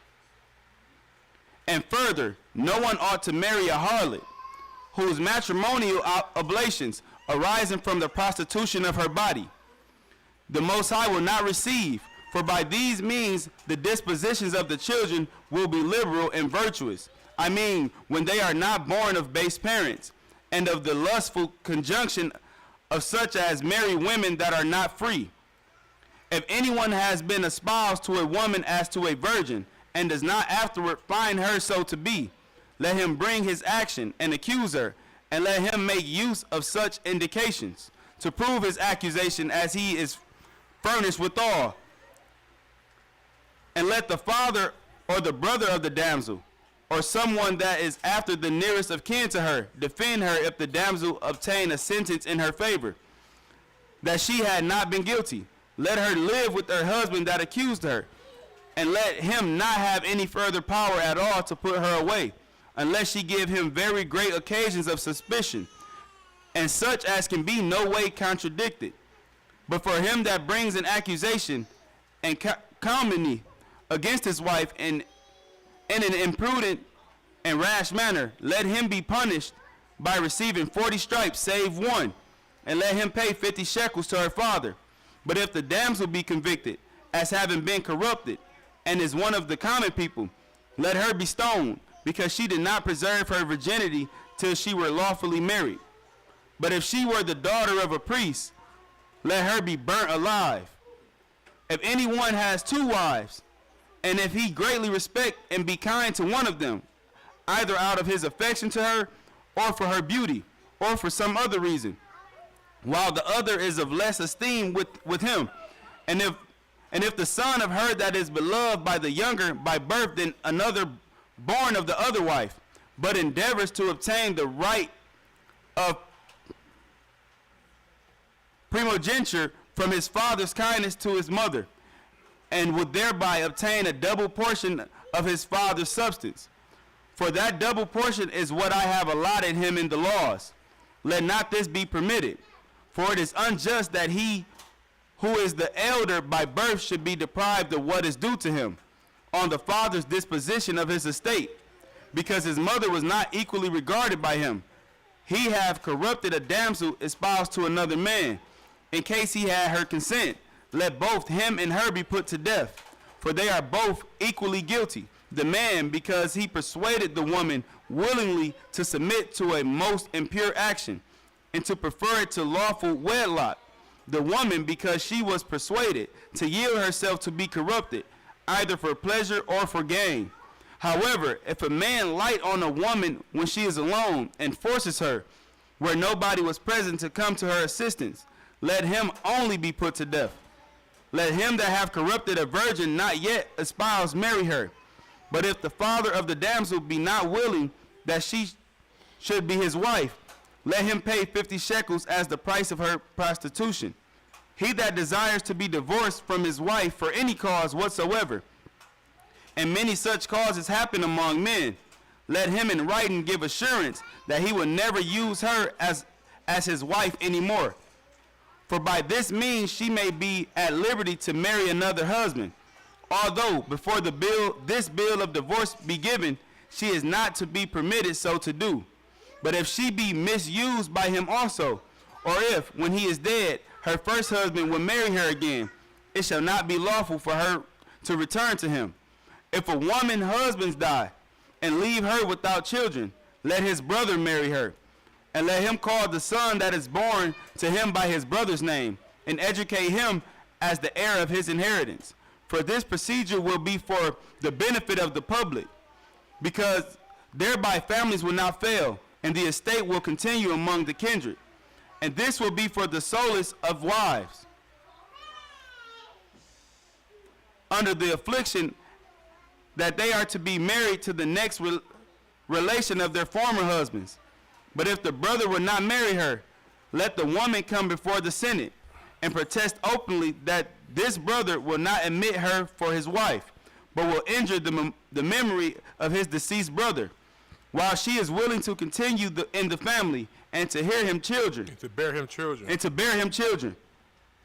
And when the Senate have inquired of him for what reason it is that he is averse to this marriage, whether he gives a bad or a good reason, the matter must come to this issue, that the woman shall loose the sandals of the brother, and shall spit in his face, and say, he deserves the reproachful treatment from her, as having injured the memory of the deceased, And then let him go away out of the Senate, and bear this reproach upon him all his life long, and let her marry to whom she pleases, of such as seek her in marriage. But now, if any man take captive either a virgin or one that hath been married, and has a mind to marry her, let him not be allowed to bring her to bed to him, or to live with her as his wife, before she have had her head shaven, and have put on her mourning habit, and lamented her relations and friends that were slain in the battle, that by this means she may give vent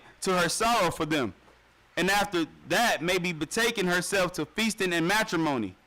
For it is good for him that takes a woman in order to have children by her, to be complacent to her inclinations, and not merely to pursue his own pleasure, while he have no regard to what is agreeable to her. But when 30 days are past, as the time of mourning, for so many are sufficient to prudent persons for lamenting their dearest friends, then let them proceed to the marriage. But in case, when he have satisfied his lust, he be too proud to retain her for his wife, let him not have it in his power to make her a slave, but let her go away whether she pleases, and have the privilege of a free woman. I got it. As to those young men that despise their parents, and read this again. Young men, Jordan, focus on you again today. Understand, as to those young men that despise their parents and do not pay them honor, but offer them affronts, or speak ill towards them, cuss them out, either because they are ashamed of them, or think themselves wiser than they. In the first place, let their parents admonish them in words, or warn them in words. This is why this, to honor thy father and mother, is the first commandment with the promise.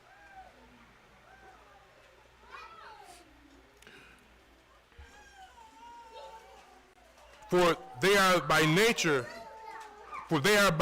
of authority sufficient for becoming their judges. And let them say thus to them, that they cohabitated together, not for the sake of pleasure, nor for the augmentation of their riches, by joining both their stocks together, but that they might have children to take care of them in their old age. Read that again. To have children take care of them in their old age, and might by them have what they then should want. And say further to them, that when thou was born, we took thee up with gladness, and gave the Most High the greatest thanks for thee, and brought thee up with great care, and spared for nothing that appeared useful for thy preservation, and for thy instruction, and for thy instructions in what was most excellent. And now, since it is reasonable to forgive the sins of those that are young, let it suffice thee to have given so many indications of thy contempt of us. Reform thyself, and act more wisely for the time to come, considering that the Most High is displeased with those that are insolent towards their parents, because he is himself the father of the whole race of mankind, and seem to bear part of that dishonor which falls upon those that have the same name, when they do not meet with due return from their children. And on such the law inflicts an exorbitant punishment, of which punishment mayest thou never have experience. Now, if the insolence of young men be thus cured, let them escape the reproach which their former errors deserve. For by this means the lawgiver will appear to be good, and parents happy, while they never behold either son or a daughter brought to punishment. But if it happens that these words and instructions conveyed by them in order to reclaim the man appear to be useless, then the offender renders the law's placeable enemies to the insolence he has offered his parents. Let him therefore be brought forth by these very parents out of the city, with a multitude following him, and there let him be stoned. And when he has continued for one whole day, that all the people may see him, let him be buried in the night. And thus it is that we bury all whom the law condemned to die.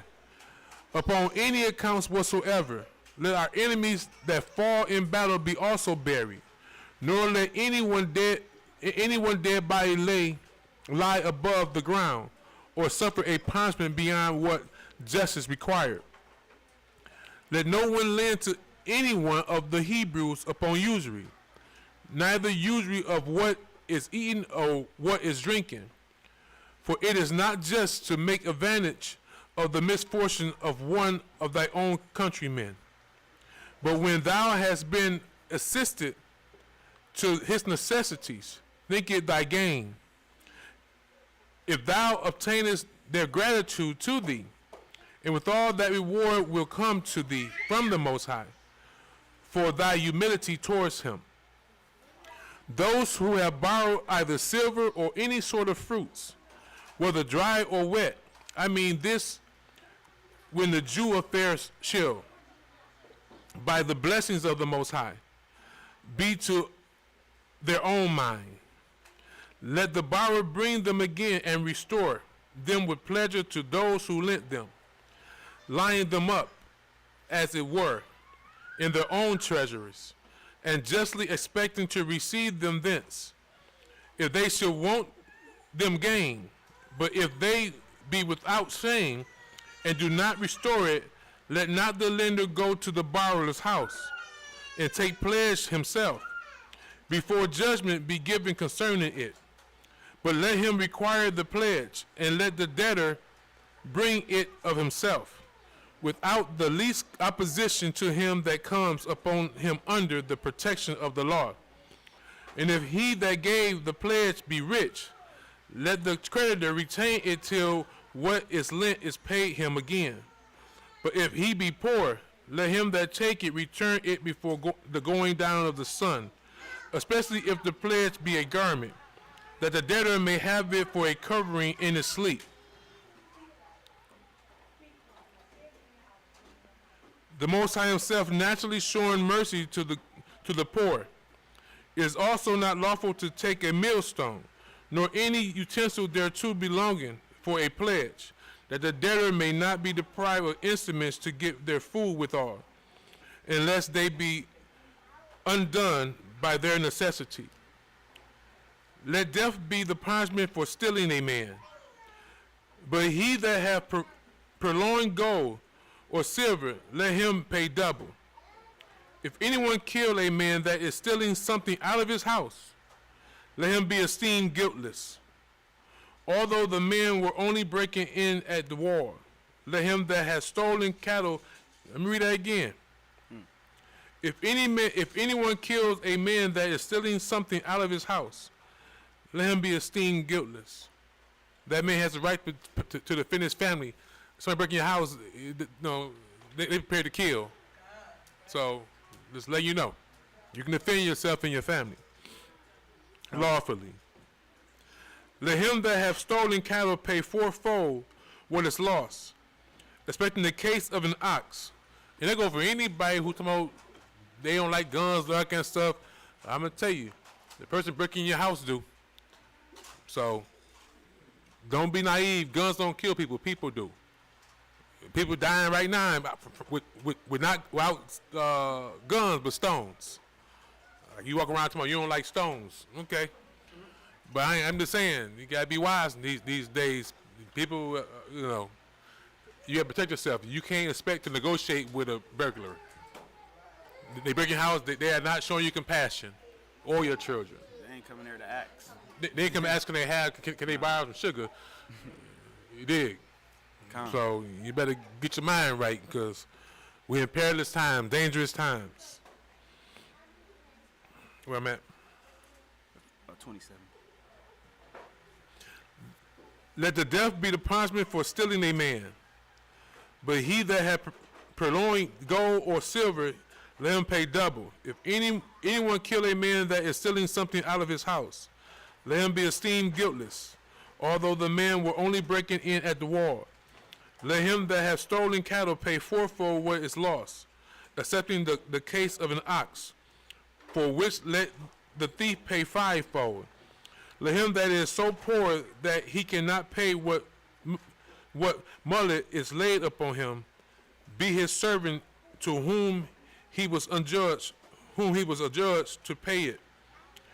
If anyone be sold to one of his own nation, let him serve him 6 years, and on the 7th let him go free, the year of Jubilee. Come. But if he have a son by a bondservant in his purchaser's house, and if, on account of his goodwill to his master, and his natural affection to his wife and children, he will be his servant still. Let him be set free only at the coming of the year of Jubilee, which is the 50th year, and let him that take away with him his children and wife, and let him be free also.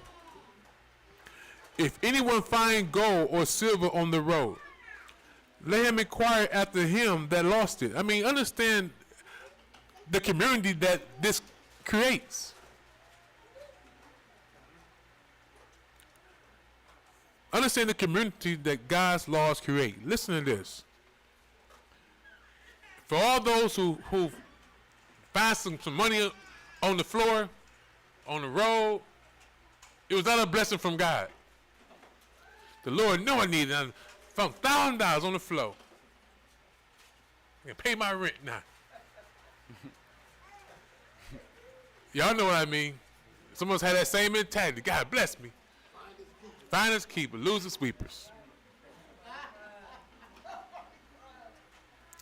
If anyone find gold or silver on the road, let him inquire after him that lost it, and make proclamation of the place where he found it, and then restore it to him again, as not thinking it right to make his own profit by the loss of another.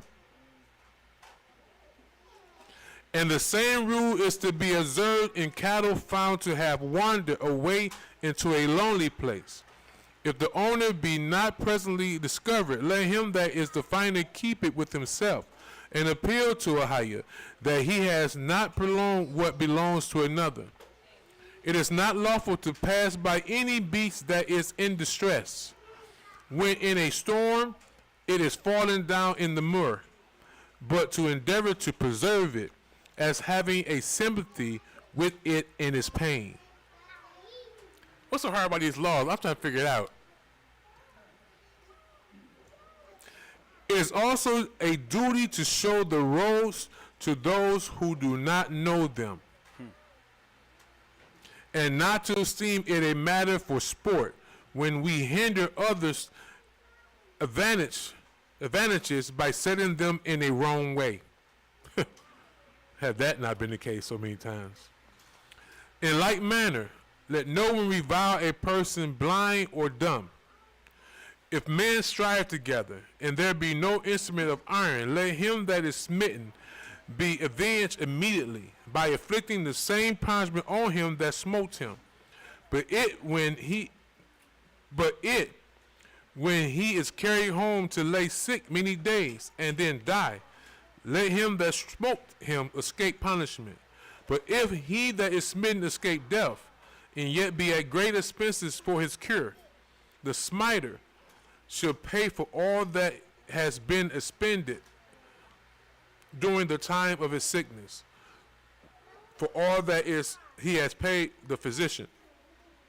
He that kicks a woman with child, so that the woman miscarries, let him pay a fine in money, as the judges shall determine, as having diminished the multitude by the destruction of what was in her womb.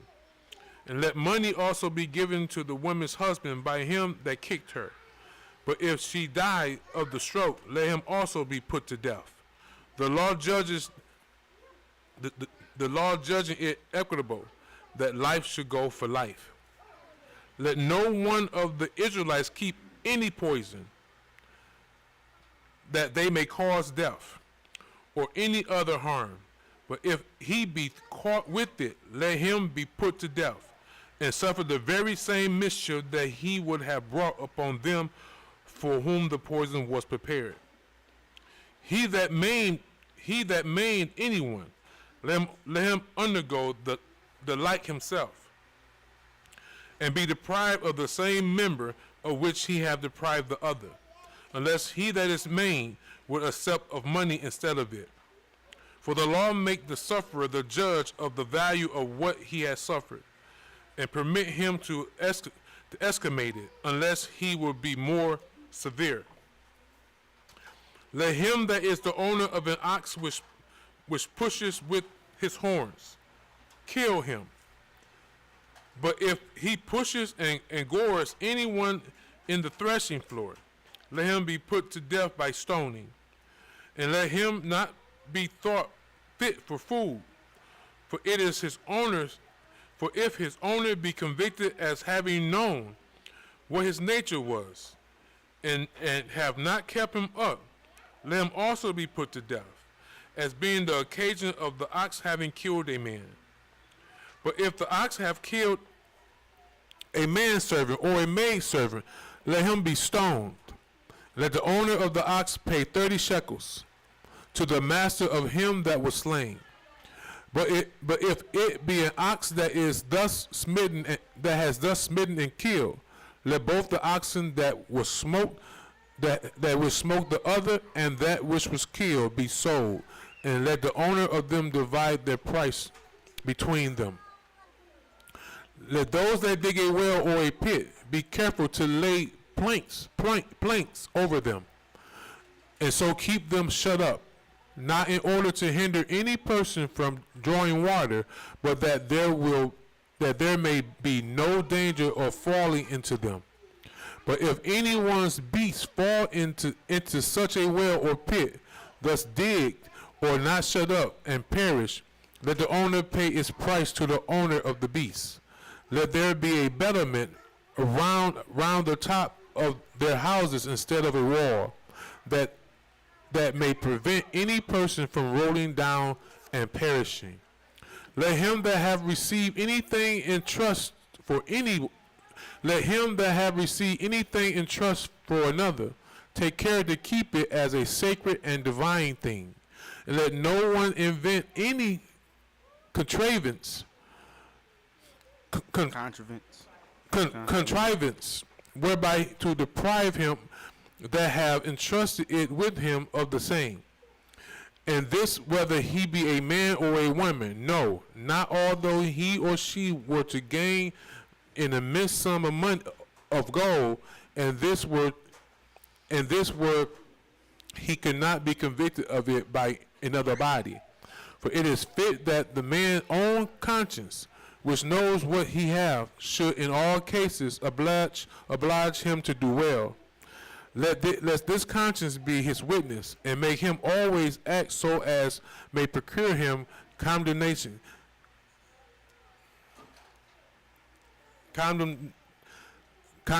for others. But let him chiefly have regard to the Most High, from whom no wicked man can lie concealed. But if he in whom the trust was reposed, without any deceit of his own, lose what he hath entrusted withal, let him come before the 7 judges, and swear by the Most High that nothing been lost willingly, or with a wicked intention, and that he have not made use of any part thereof. And so let him depart without blame. But if he have made use of the least part of what was committed to him, and it be lost, let him be condemned to repay all that he have received. After the same manner as in these trusts it is to be. If anyone defrauds those that undergo bodily labor for him, and let it be always remembered that we are not to defraud a poor man of his wages, and being sensible that the Most High have allotted these wages to him instead of land and other possessions, nay, this payment is not at all to be delayed, but to be made that very day, since Ahayah is not willing to deprive the laborer of the immediate use of what he has labored for. You are not to punish children for the faults of their parents, but on account of their own virtue, rather to vouchsafe them commiseration, because they were born of wicked parents, then hatred, because they were born of bad ones. Nor indeed ought we to impute the sins of children to their fathers, while young persons indulge themselves in many practices different from what they have been instructed in, and this by their proud refusal of such instructions. Children are bad by nature. Let those parents, y'all hear that? Children are bad by nature. They have to grow out of it through discipline and instructions. Junior, don't make the Bible condemn you today. You will be punished tonight. Let those that have made themselves eunuchs be had in detestation. Detestation. And do you avoid any conversation? And do you avoid any conversation with them who have deprived themselves of their manhood, and of that fruit of generation which God has given to men for the increase of their kind? So definitely, he don't promote homosexuality. He didn't create you to be a eunuch. Let such be driven away, as if they had killed their children. Wow. Since they beforehand have lost what should procure them. For evident it is that while their soul is become effeminate. Read it again. See, that's what I'm saying. The law was more detailed before its final translation. Verse 40. Let those that have made themselves eunuchs be had in detestation.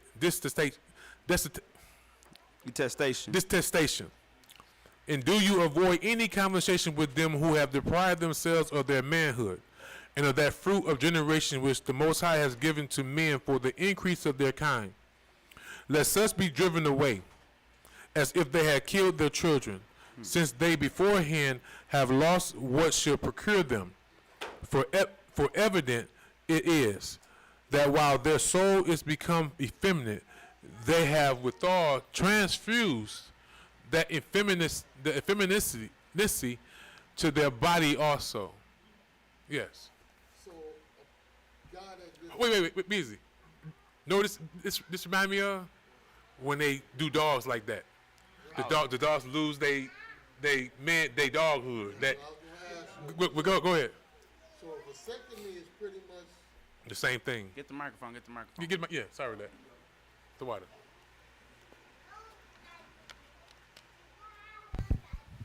So what I'm hearing is anytime your man parts get cut off from producing, it's like, well, pretty much a vasectomy or neutering, femininity sets in on that man's nature, put it that way. See, here's the thing. Yes, exactly. But it's deeper. Let's deal with birth control. It's the same thing. See, any woman that's in the truth who is on birth control lack understanding of the Most High. Because first of all, if you had understanding, so let's say someone who grew up in the truth, right? You're not supposed to even fornicate until you are married. And when choosing, this is why the Most High said we have to choose mates off of lust. Because if you marry somebody who can't provide for you, that's your poor decision. Now to cut off what the Most High has given you is another poor decision. You chose this man or this woman who got y'all in a hard place. So it ain't the Most High gave you eggs and gave men seed. The premise of sex is to have children. So he's saying the same thing about eunuch. You're cutting off the potential of who the Most High has given you to take care of you in your old age.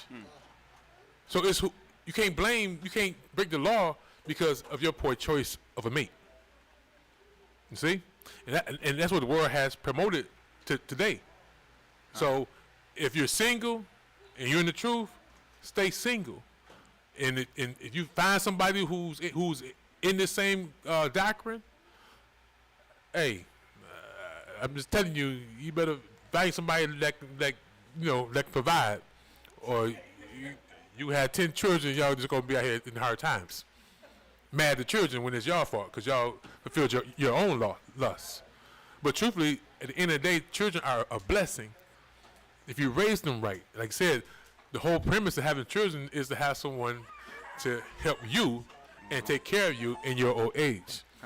So in biblical times, when we had our possessions and animals, our own farms, own land, that kind of stuff, the children was your laborers plus the ones that you hired. You know what I'm saying? You kept it up in the family. But now that we're in captivity, hey, yeah. You know, that kind of reminds me of seeing, like, a while back where when the older grandparents or something was sick, they wasn't in the hospital or nursing homes. They was right at home in the beds with the family come by and take care of them until. That's how my family was. Yeah. It still is. I pray. Tyrone Griffin, you in Oklahoma City. Email me.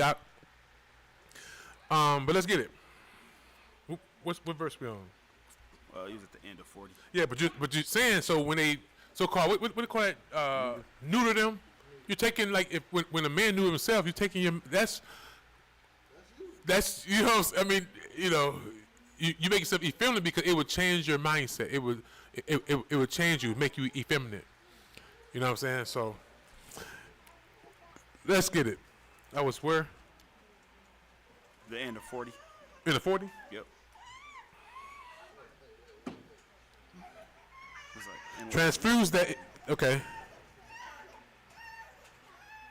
In like manner do you treat all that is of a monstrous nature when it is looked on, nor is it lawful to glean men or of any animals. We are not to neuter anything. Let this be the constitution of your political laws in time of peace, and Ahayah will be so merciful as to preserve this excellent settlement free from disturbance. And may that time never come which may innovate anything and change it for the contrary. But since it must need happen that mankind fall into troubles and dangers, either undesignedly or intentionally, come let us make a few constitutions concerning them, that so being appraised beforehand what ought to be done, you may have salutary counsel ready when you want them, and may not then be obliged to go to seek what is to be done, and so be unprovided and fall into dangerous circumstances. May you be a laborious people and exercise your souls in virtuous actions, and thereby possess and inherit the land without wars, while neither any foreigners make war upon it, and so inflict you, nor any internal sedition seize upon you, whereby you may do things that are contrary to your fathers, and so lose the laws which they have established. And may you continue in the observation of those laws which Ahayah have approved of, and have delivered to you. Let all sorts of warkind operations, whether they befall you now in your own time or hereafter in the times of your prosperity, be done out of your own borders. But when out of your own borders, not fight amongst each other. But when you are about to go to war, sending ambassadors, ambassadors basically, and heralds to those who are your voluntary enemies, for it is a right thing to make use of words to them before you come to your weapons of war, and assure them thereby that although you have a numerous army with horses and weapons, and above these a God merciful to you, and ready to assist you, you do however desire them not compel you to fight against them, nor to take from them what they have, which will indeed be our gain. But they have, which will indeed be our gain. But what they have, but they will have no reason to wish we should take to ourselves. And if they hearken to you, it would be proper for you to keep peace with them. But if they trust in their own strength as superior to yours, and will not do you justice, lead your army against them, making use of God as your supreme commander, but ordaining for a lieutenant under him, one that is of the greatest courage among you. For these different commanders, besides there being an obstacle to action that they to be done on the sudden, are a disadvantage to those that make use of them. Lead an army pure and of chosen men, composed of all such have extraordinary strength of body and hardness of soul. But do you send away the tremendous part, lest they run to send you away, lest they run away in the time of action. So that's why Most High told the cowards to stay home.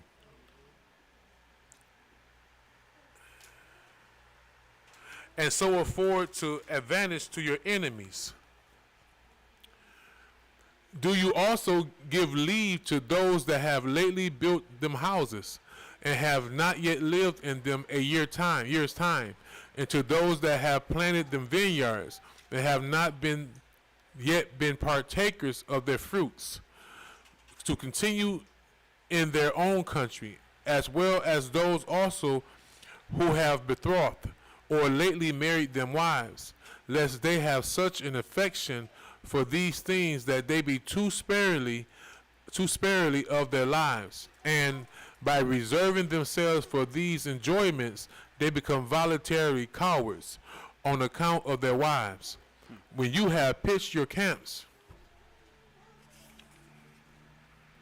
take care that you do nothing that is cruel, and when you are engaged in a siege and want timber for the mankind of warlike engines, do not you render the land naked by cutting down trees that bear fruit, but spare them. It's unlawful to cut down fruit trees, but spare them, as considering that they were made for the benefit of men, and that if they could speak, they would have a just plea against you, because though they are not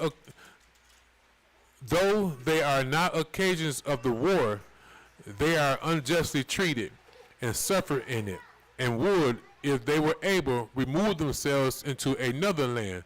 When you have beaten your enemies in battle, slay those that have fought against you, and preserve the others alive, that they may pay you tribute, excepting the nation of the Canaanites.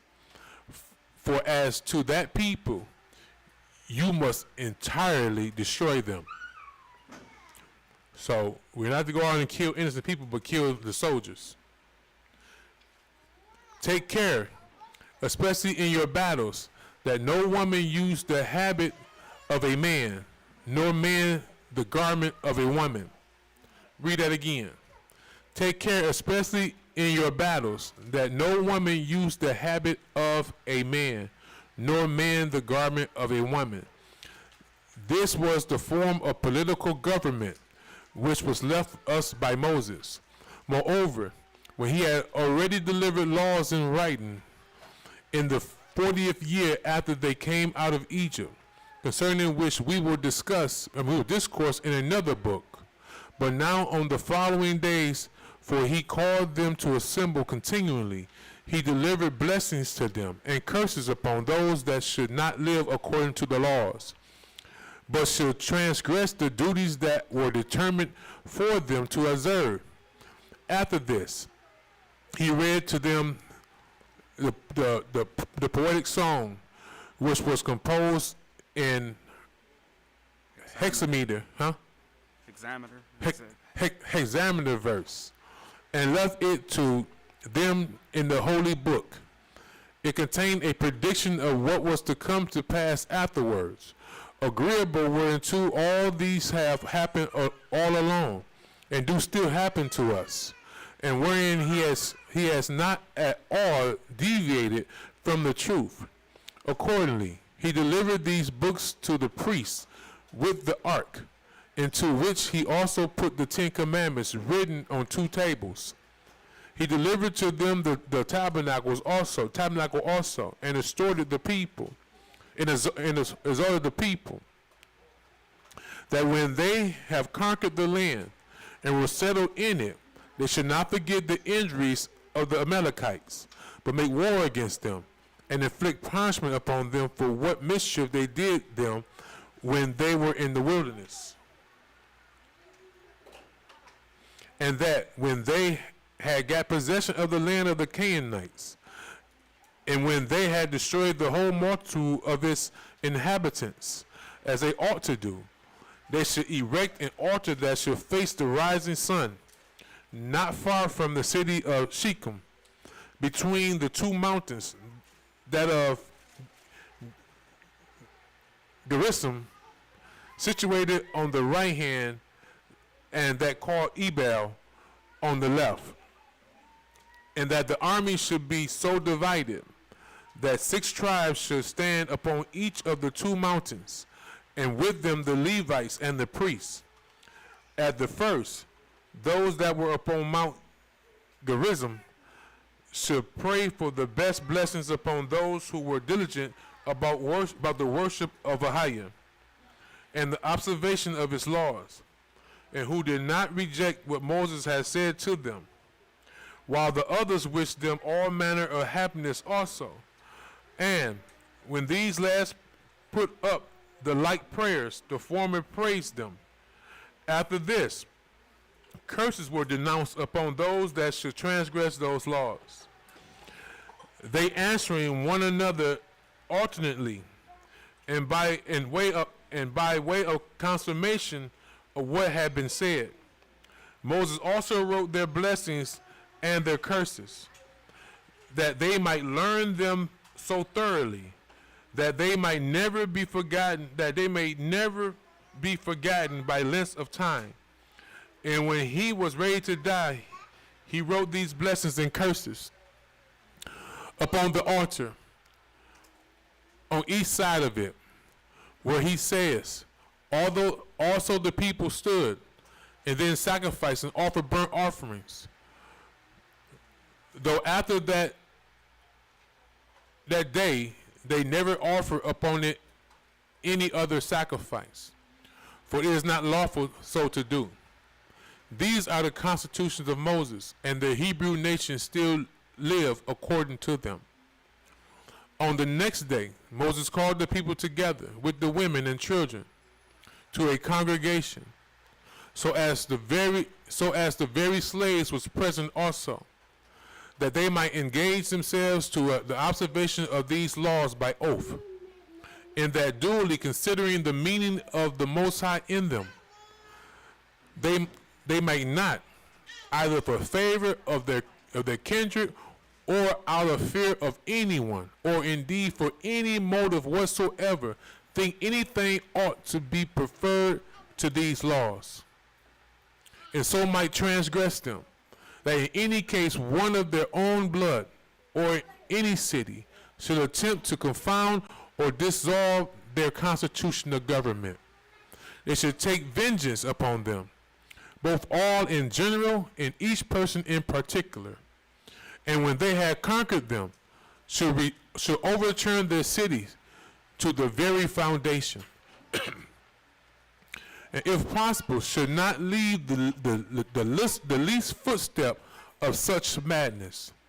But that if they were not able to take such vengeance, they should still demonstrate that what was done was contrary to their wills. So the multitude bound themselves by oath so to do.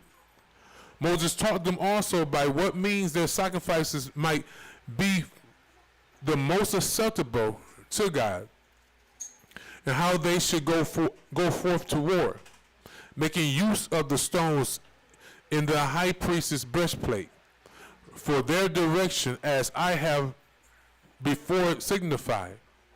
Joshua also prophesied while Moses was present. And when Moses had, how you say that, capitulated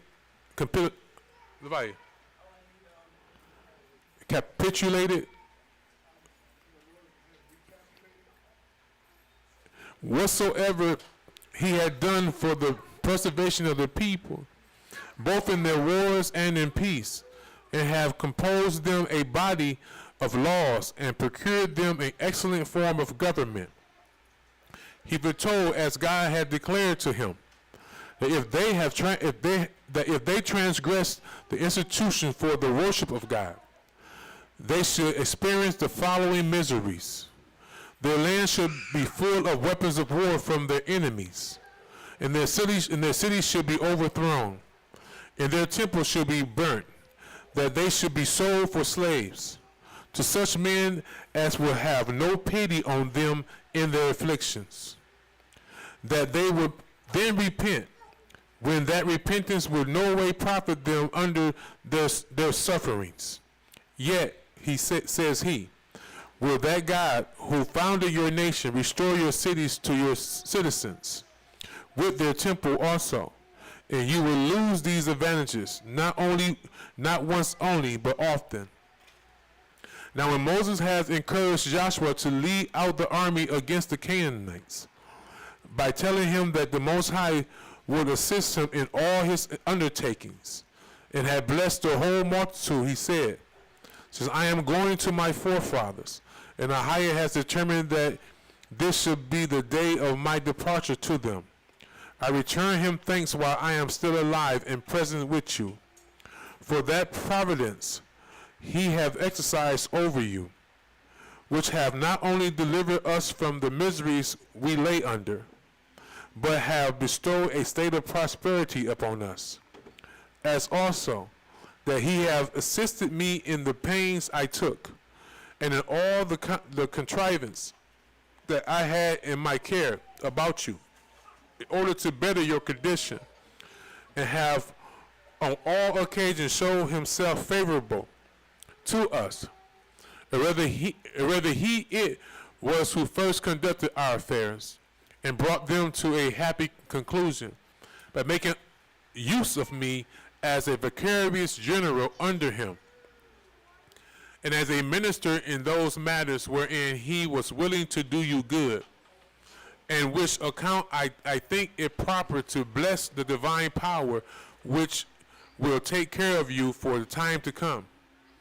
And this in order to repay that debt which I owe him, and to leave behind me a memorial that we are obliged to worship and honor him, and to keep those laws which are the most excellent gift of all those he have already bestowed upon us, and which, if he continue favorably to us, he will bestow upon us hereafter.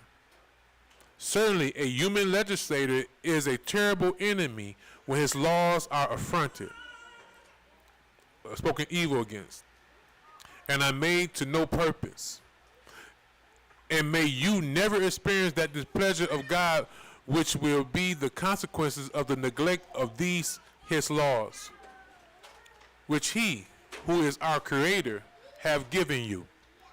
When Moses had spoken thus at the end of his life, and had foretold what would befall to every one of their tribes afterwards, with the addition of a blessing to them, the multitude fell into tears, insomuch that even the women, by beating their breasts, made manifest the deep concern they had when he was about to die. The children also lamented still more, as not able to contain their grief, and thereby declared,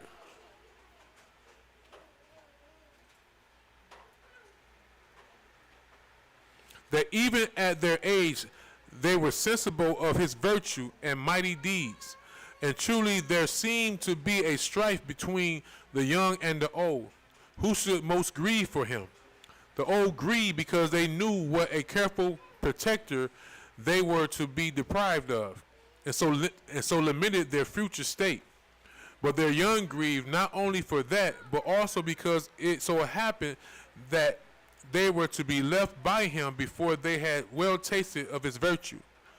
Now, one may make a guess at the excess of this sorrow and lamentation of the multitude from what happened to the legislator himself. For although he was always persuaded that he ought not to be cast down at the approach of death, since the undergoing it was agreeable to the will of God and the law of nature, yet what the people did so overbore him that he wept himself. Now as he went thence to the place where he was to vanish out of their sight, they all followed after him, weeping. But Moses beckoned with his hands to those that were remote from him, and bade them stay behind in quiet, while he exhorted those that were near to him that they would not render his departure so lamentable. Whereupon they thought they ought to grant him that favor, to let him depart according as himself desired. So they restrained themselves, though weeping, still towards one another. All those who accompanied him were the Senate, and Eleazar the high priest, and Joshua their commander. Now as soon as they were come to the mountain called Abarim, which is a very high mountain situated over against Jericho, and one that affords to such as are upon it a prospect of the greatest part of the excellent land of Canaan. He dismissed the Senate, and as he was going to embrace Eleazar and Joshua, and was still discoursing with them, a cloud stood over him on the sudden, and he disappeared in a certain valley. Although he wrote in the holy books that he died, which was done out of fear, lest they should venture to say that because of his extraordinary virtue he went to the Most High.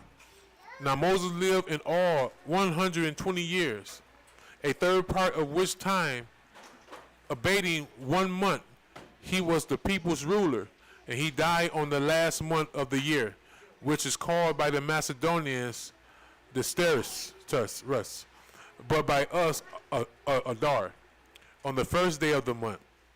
He was one that exceeded all men that ever were in understanding, and made the best use of what the understanding suggested to him. He had a very graceful way of speaking and addressing himself to the multitude. And as to his other qualifications, he had such a full command of his passions, as if he had hardly any such in his soul, and only knew them by their names, as rather perceiving them in other men than in himself.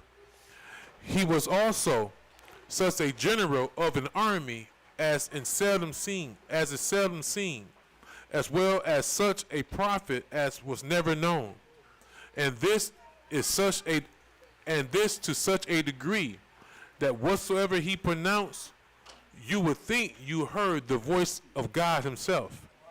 So the people mourned for him 30 days, nor did any greed so deeply affect the Hebrews as did this upon the death of Moses. Nor were those that had experienced his conduct the only person that desired him, but those also that perused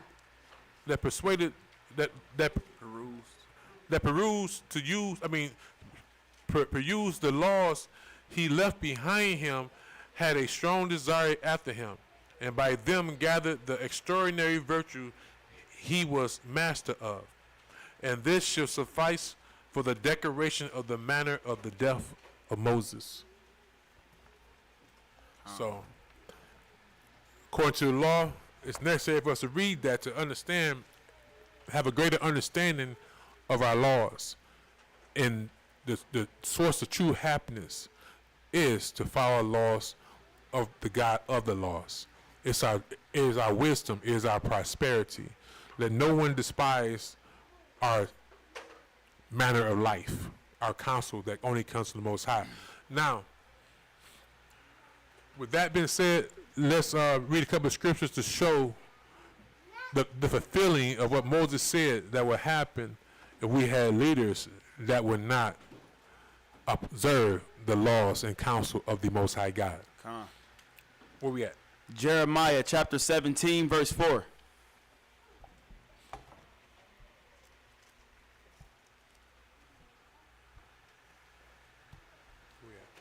Okay. When everyone's there. Jeremiah chapter 17, verse 4. And thou, even thyself, shalt discontinue from thine heritage that I gave thee, and I will cause thee to serve thine enemies in the land which thou knowest not. For ye have kindled a fire in my anger, which shall burn forever.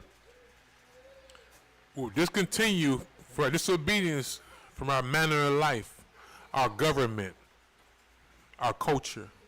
Okay? So let's see what that is. Next precept. Sirach, or Ecclesiasticus, chapter 17, verses 11 through 14. What is our heritage? As we just read thoroughly, it was, but let's get some more precepts to confirm it. Chapter 17, verses 11 through 14.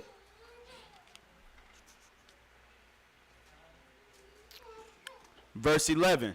So this is the heritage that we would discontinue from, even speak ill against. Read. Beside this, he gave them knowledge and the law of life for inheritance. And knowledge and the law of life for inheritance. To live by and to instruct our children, as the Most High said that it is our education and the first and best thing that we shall teach them. And we could teach them. Read. Verse 12. He made an everlasting covenant with them and showed them his judgments. Their eyes saw the majesty of his glory, and their ears heard his glorious voice. And he said unto them, beware of all unrighteousness. And he gave every man commandment concerning his neighbor. Next precept. Josephus, page 185, chapter 2. I'm going to read halfway through 185. But it's going to explain to you the mindset of the people, what we're about to read, and how we had the wicked kings and what the people perceived in their own minds as being obedient to the king and not the Most High. So I'm going to start in the middle of verse 3.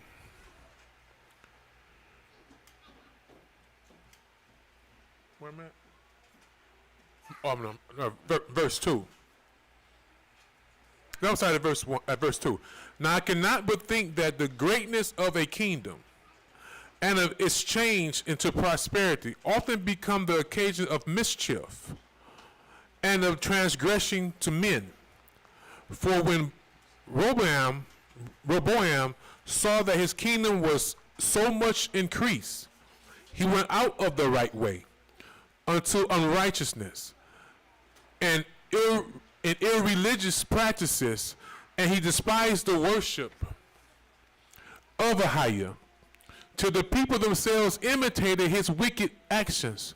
For so it usually happens that the manner of subjects are corrupted at the same time with those that are of those of same time of those of their governors. With subjects then lay aside their own sober ways of living, as a reproof of their governors' intemperate courses, and follow their wickedness as if it were virtue. For it is not possible to show that men approve of the actions of their king unless they do the same actions with them. Agreeable whereto it is now happened to the subjects of Rehoboam. When he was grown impious and a transgressor himself, they endeavored not to offend him by resolving still to be righteous. So they paid homage and made man their arm and not the Most High. So I got to get it.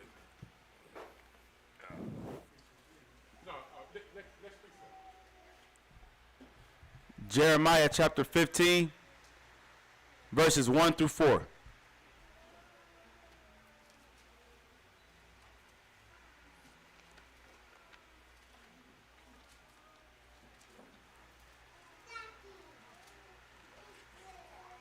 Con, when everyone's there. Jeremiah chapter 15, verse 1.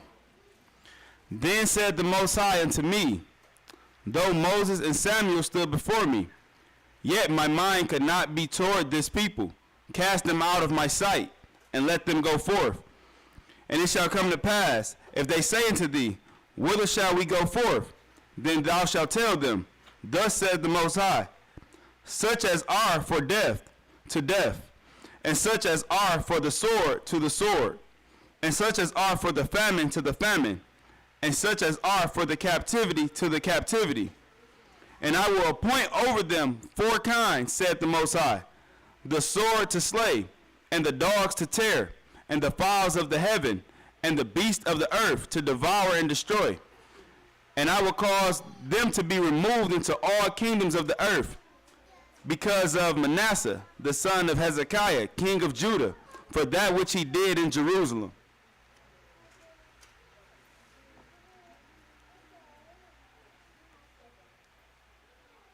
Next precept will be 2 Kings, chapter 21, verses 1 through 9.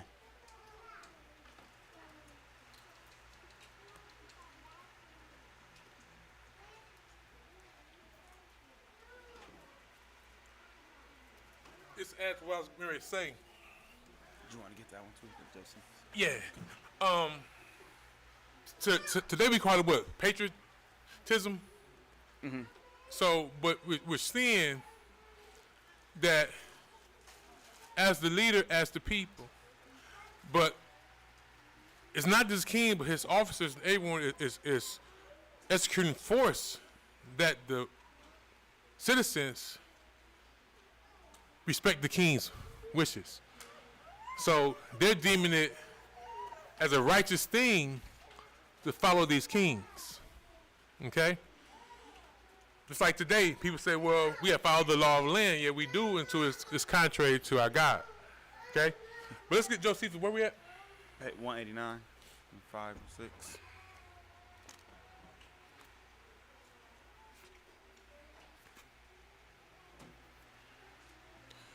Here we go. Josephus, page 189, chapter 7, chapter 5. And 6? Yeah, it says 5 and 6. 189? Yeah. It'll be different for you. Okay. When Zenrai, the captain of the army, had killed Elah, he took the kingdom himself. And according to Jehu prophecy, slew all the house of Bashiah. For it came to pass that Baasha house utterly perished on account of his impiety, in the same manner as we have already described the destruction of the house of Jeroboam. But the army that was besieged Gibbethron was when they heard what had befallen the king, and that when Zimri had killed him, had gained the kingdom. They made Omri their general king, who drew off their army from Gibbethron and came to Tirzah, where the royal palace was, and assaulted the city and took it by force. But when Zimri saw that the city had none to defend it, he fled into the innermost part of the palace and set it on fire and burnt himself with it, when he had reigned only 7 days, upon which the people of Israel was presently divided, and put of them who had Timni to be king, and put Omri. But when those that were for Omri ruling had beaten Timni, Omri reigned over all the multitude. Now it was the 13th year of his reign, of the reign of Asa, that Omri reigned for 12 years. 6 of these years he reigned in the city of Tirzah, and the rest in the city called Samarian, but named by the Greeks Samaria. But he himself called it Samarian, from Simor, who sold him the mountain whereupon he built it. Now Omri was no way different from those kings that reigned before him, but that he grew worse than they, for they all sought how they might turn the people away from God by their daily wicked practices. And on that account it was that God made one of them to be slain by another, and that no one person of their family should remain. This Omri also died at Samaria, and Ahab his son succeeded him. Now, by these events we may learn what concern God hath for the affairs of mankind. Now, how he loved good men and hate the wicked, and destroy them root and branch. For many of these kings of Israel, they and their families were miserably destroyed and taken away one by another in a short time for their transgressions and wickedness. But Asa, who was king of Jerusalem, or the southern kingdom, and of the 2 tribes, attained by God's blessings a long and a blessed old age for his piety and righteousness, and died happily, when he had reigned 41 years. And when he was dead, his son Jehoshaphat succeeded him in the government. He was born of Asa's wife Zobah, and all men allowed that he followed the works of David, his forefather, and this both in courage and piety. But we are not obliged now to speak any more of the affairs of this king. So basically just showing, as we said in the beginning, as the ruler, as the people, whenever we had a righteous king, the people prospered and had peace amongst all the nations. And the king sought to follow God's law, so they killed the wicked. Anyone that did not want to follow God's law, they killed them. So you see, the wicked kings, they sought every day to get the people to turn away from God and to follow them in their wicked practices, in their wicked worship of Baal or Satan. But let's get it. I read this one. Okay. Second Kings, so we don't go with 2 Kings. 2 Kings chapter 21, verses 1 through 9.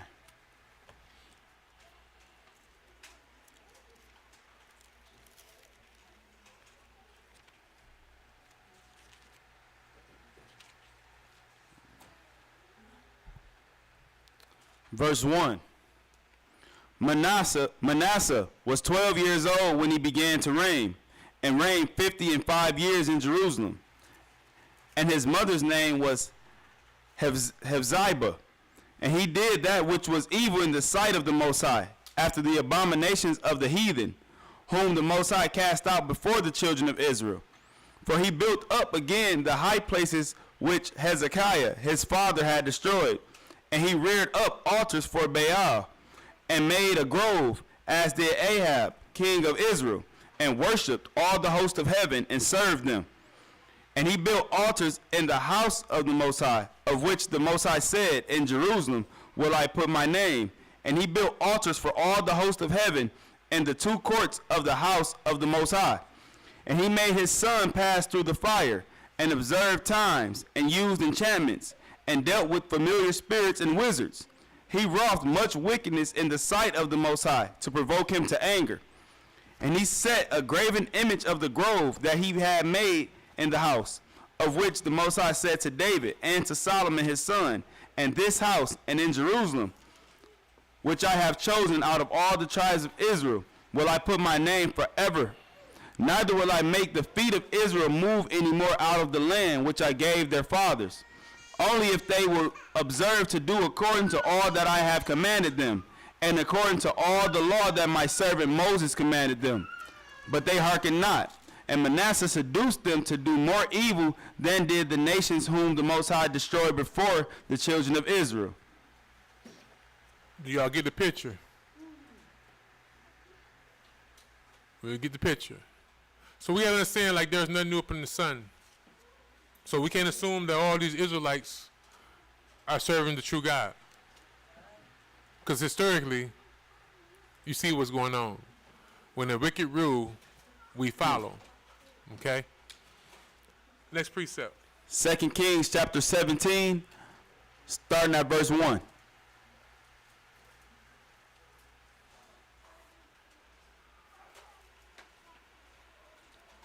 Hey, y'all, you know what?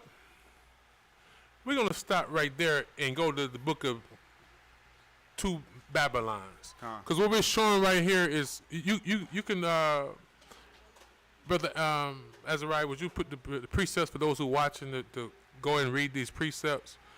But basically what it's showing is that after Moses, even in song, when he prophesied through his music, through the Spirit of the Most High, that Israel will fall off from following our God and serve the gods of the Gentiles.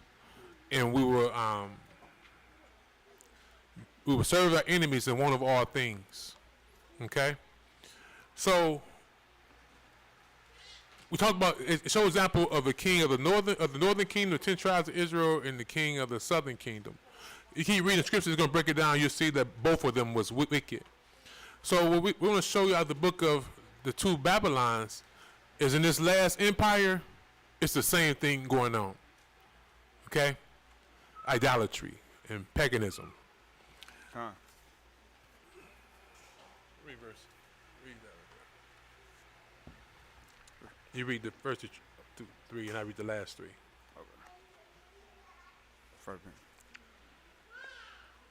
Nothing is more characteristic of Rome than the worship of relics. Wherever a chapel is opened or a temple consecrated, it cannot be thoroughly complete without some relic or other of he saint or she saint to give sanctity to it.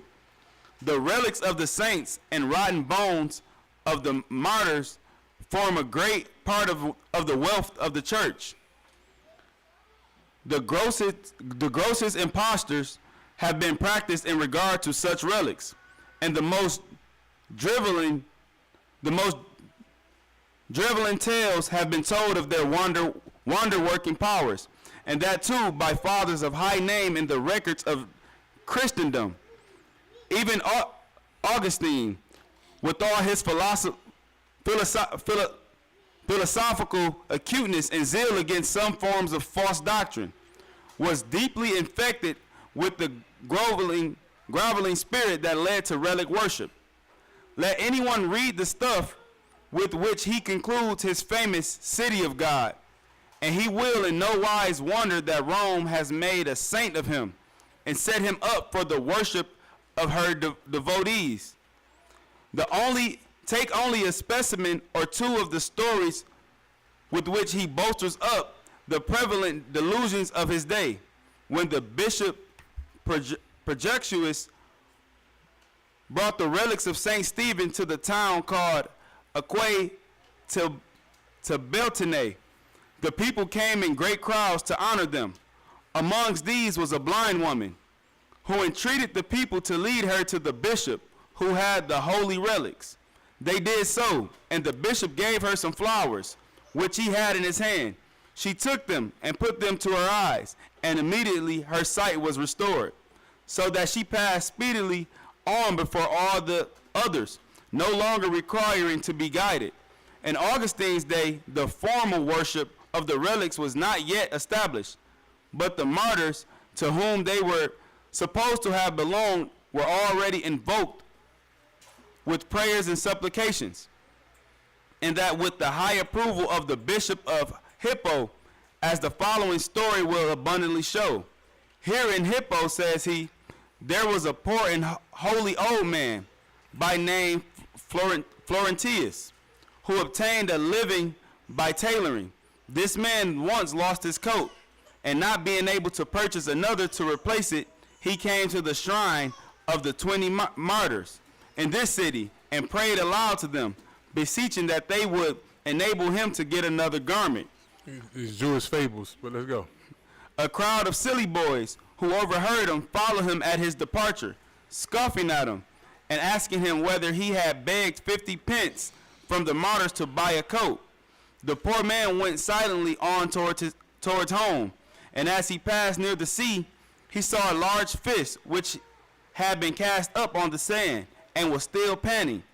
The other persons who were present allowed him to take up this fish, which he brought to one Covetousness, a cook and a good Christian, who bought it from him for 300 pence. With this he meant to purchase wool, which his wife might spin and make into a garment for him. When the cook cut up the fish, he found within its belly a ring of gold, which his conscience persuaded him to give to the poor man from whom he bought the fish. He did so, saying at the same time, behold, how the 20 martyrs have clothed you. The civitate, the story of the fish and the ring, is an old Egyptian story. Wilkinson Covetousness, the good Christian, was evidently a tool of the priest, who could afford to give him a ring to put into the fish's belly. The miracle would draw worshippers to the shrine of the 20 martyrs, and thus bring girths to their meal, and imply repay them. Thus did the great Augustine inculcate the worship of dead men and the honoring of their wonder-working relics. The silly children who scoffed at the tailor's prayer seem to have had more sense than either the holy old tailor or the bishop. Now if men professing Christianity were thus, in the 5th century, paving the way for the worship of all manner of rags and rotten bones, in the realms of heathendom, the same worship had flourished for ages before Christian saints or martyrs had appeared in the world. In Greece, the superstitious regard to relics, and especially to the bones of the deified heroes, was a conspicuous part of the popular idolatry. The work of Pausanias, the learned Grecian antiquary, is full of reference to this superstition. Thus, of the shoulder blade of Pelops, we read that after passing through diverse adventures, being appointed by the oracle of Delphi as a divine means of delivering the Hellenes from a pestilence under which they suffered, it was committed as a sacred relic to the custody of the man who had fished it out of the sea, and of the posterity after him. The bones of the Trojan Hector were preserved as a precious deposit at Thebes. They, then Thebans, says Pausanias, say that his Hector's bones were brought hither from Troy. All right, let me skip some of this here. But what is showing is that these are the ancient stories that have been brought back to life from and used in Christendom. It's showing, like, for example, when it comes to the Muslims, they say that that rock, whatever, it was. Some say it was it was a place where Abraham's house was built. Some say that it's a meteor that came. So it's the stories that they use to promote idolatrous worship. And we read stuff in ancient times, and now we're still reading into a more recent time. But I want to go to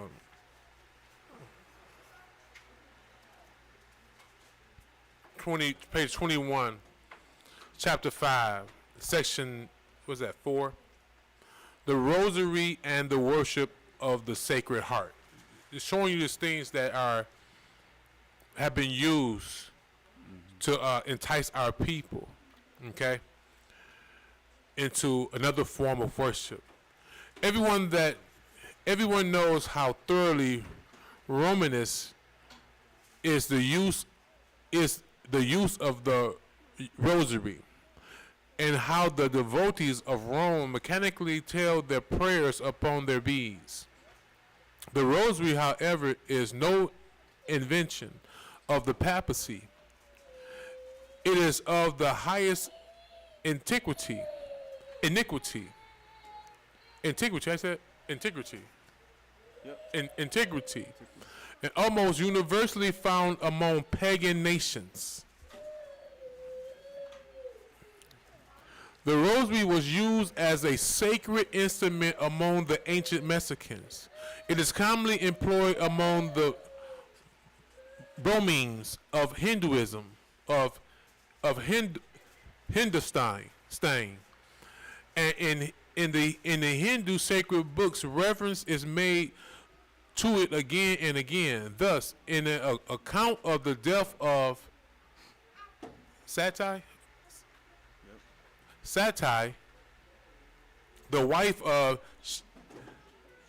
Shiva.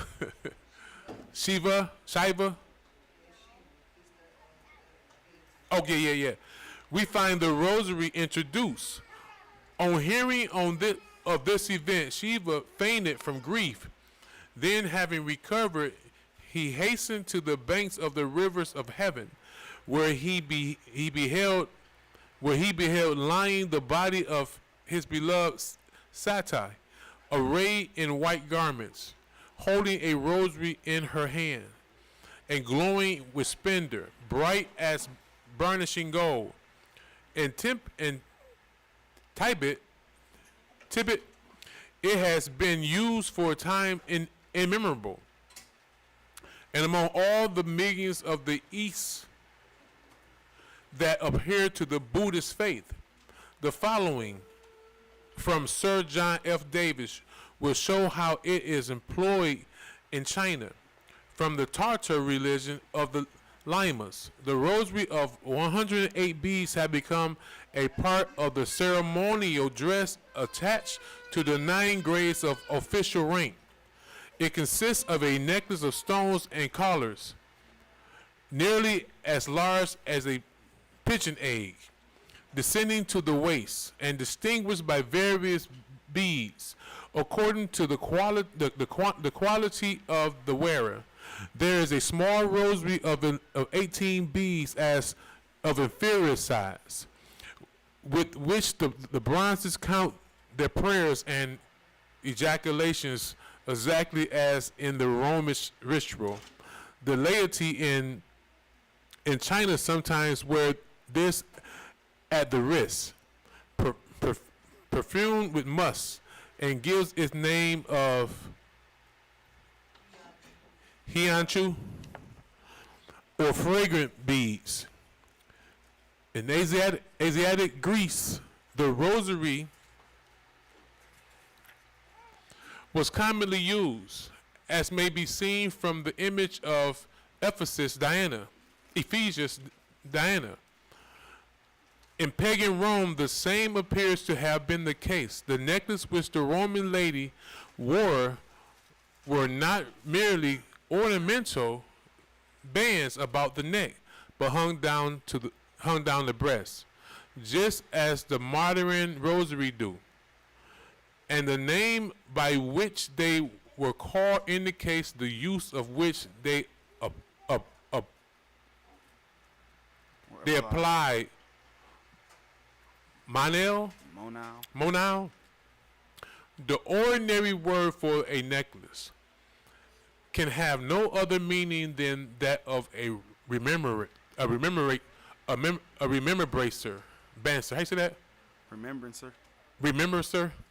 Now, whatever might be the pretense in the first instance for the introduction of such rosary or remembrance, says the very ideal of such a thing is thoroughly pagan. It's supposed that a certain number of prayers must be regularly gone over. It overlooks the grand demand which God makes from the heart, for the heart, and leads those who use them to believe that form and routine are everything, and that they must be heard for their much speaking. Rosary itself seems to be from the Chaldean ro, thought, or sari, director. In the Church of Rome, a new kind of devotion has of late been largely introduced, in which the beads play an important part, and which shows with new and additional strides in the direction of the old Babylonian paganism the papacy every day is steadily making. I refer to the Rosary of the Sacred Heart. It is not very long since the worship of the Sacred Heart was first introduced, and now everywhere it is the favorite worship. It was so in ancient Babylon, as is evidenced by the Babylonian system as it appeared in Egypt. There's also a Sacred Heart was venerated. The heart was one of the sacred symbols of Osiris when he was born again, and appeared as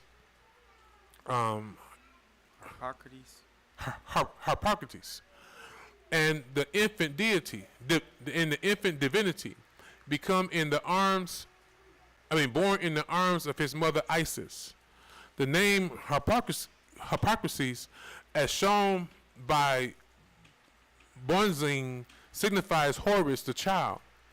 Therefore, the fruit of the Egyptian Parsi was particularly sacred to him, from its resemblance to the human heart.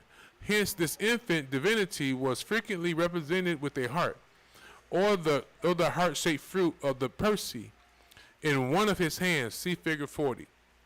The following exact from John Bell's criticism of the antiques in the picture gallery of Florence will show that the boyish divinity had been represented elsewhere also in ancient times in the same manner. Speaking of a statue of Cupid, he says it is a fair, full, fleshly, round boy in fine and sportive action, tossing back a heart. Thus the boy god came to be regarded as the god of the heart. In other words, as Cupid, or the god of love. To identify this infant divinity with his father, the mighty hunter, he was equipped with bow and arrow, and in the hands of the poet, for the amusement of the profane vulgar, this sportive boy god was celebrated as taking aim with his gold-tipped shaft at the heart of mankind. His real character, however, as the above statements show, and as we have seen reason already to conclude, for far higher and of a very different kind, he was the woman's seed, Venus, and her son Cupid, then, were none other than the Madonna and the child. Looking at the subject in this light, the real force and meaning of the language will appear. And Vogel puts to the mouth of Venus when addressing the youth of Cupid. I'm gonna stop there, but this to conclude, we see. This is why I said earlier, Christian can't tell me anything. This is the papacy is the mother harlot. So it's showing that how pagan and Babylonian, even Egyptian, its origins is. It's not a new religion. It's it's what the Most High warns us. He says, come out of her, my people.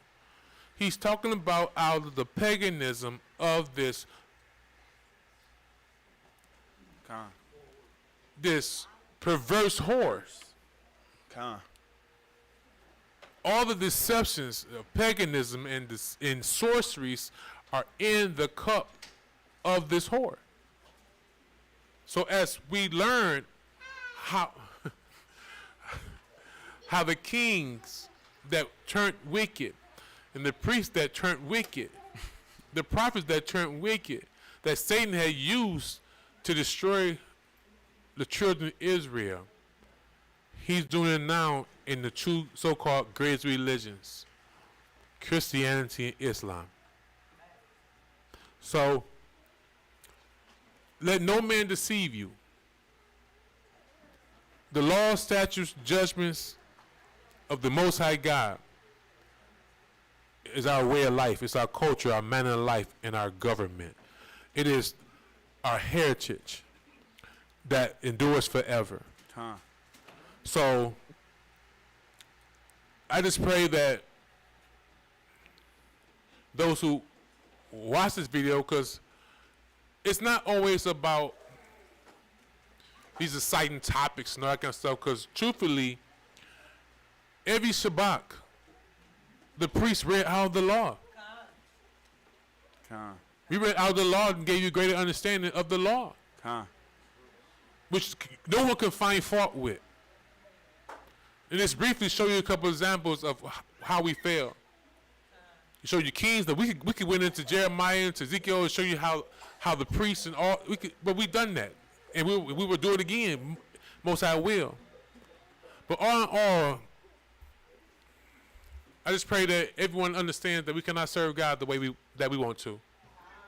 As a matter of fact, let's get one of them scriptures. I think it's in Jeremiah. Where the precepts at? They were time. Sister, the food got a. Jeremiah 16. Let me see.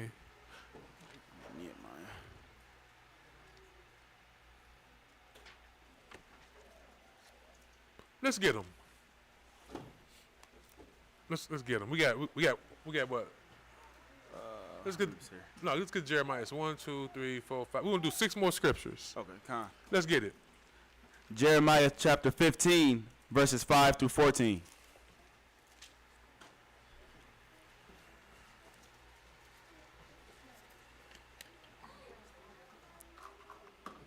Jeremiah chapter 15, verse 5. For who shall have pity upon thee, O Jerusalem? Or who shall bemoan thee? Or who shall go aside to ask how thou doest? Thou hast forsaken me, saith the Most High. Thou art gone backward. Therefore will I stretch out my hand against thee and destroy thee. I am weary with repenting. He's weary of repenting. The Moses said that he will restore us more than once, often, but now he said he's weary of repenting. This is what it is now. He ain't sparing. No, those who are spared be spared at the end. That endure. There's no coming together and changing privacy. Okay? Read. And I will fan them with the fan in the gates of the land. I will bereave them of children. I will destroy my people, since they return not from their ways. Their widows are increased to me above the sand of the seas. I have brought upon them against the mother of the young men a spoiler at noonday. I have caused him to fall upon it suddenly, and terrors upon the city. She that hath borne 7 languisheth, she hath given up the ghost. Her son is gone down while it was yet day. She hath been ashamed and confounded, and the residue of them will I deliver to the sword before their enemies, saith the Most High. Woe is me, my mother, that thou hast borne me a man of strife and a man of contention to the whole earth. I have neither lent on usury, nor men have lent to me on usury, yet every one of them do curse me. The Most High said, verily it Do you see how our people have always treated God's people, his servants? Jeremiah is saying he has not done anything wrong, but his people still do what? Curse him. Read. Con. Yet every one of them do curse me. The Most High said, verily it shall be well with thy remnant. Verily I will cause the enemy to entreat thee well in the time of evil and in the time of affliction. Good. Shall iron break the northern iron and the steel? Thy substance and thy treasures will I give to the spoil without price, and that for all thy sins, even in all thy borders. And I will make thee to pass with thine enemies into a land which thou knowest not. For a fire is kindled in my anger, which shall burn upon you. Jeremiah chapter 11, 1 to 17. I'll read it.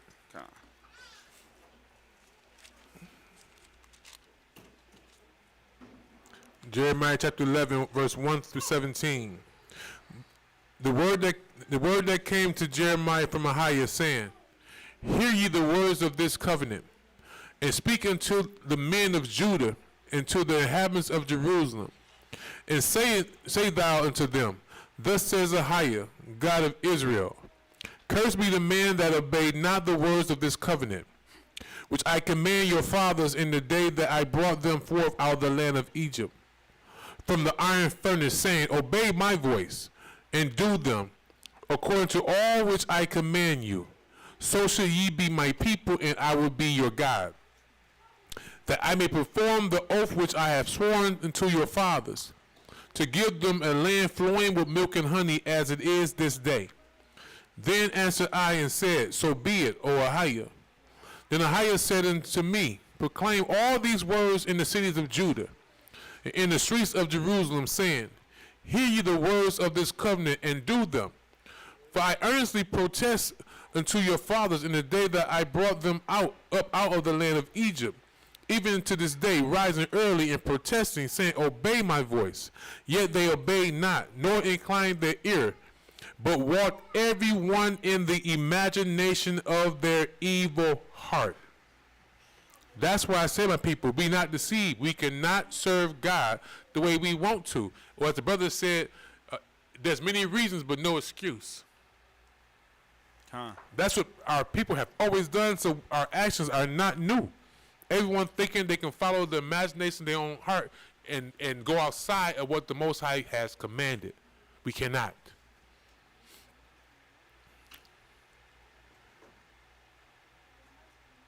Verse 8. Yet they obeyed not, nor inclined their ear, but walked everyone in the imagination of their evil heart. Therefore I will bring upon them all the words of this covenant, which I commanded them to do, but they did them not. And Ahayah said unto me, a conspiracy is found amongst the men of Judah, and among the inhabitants of Jerusalem.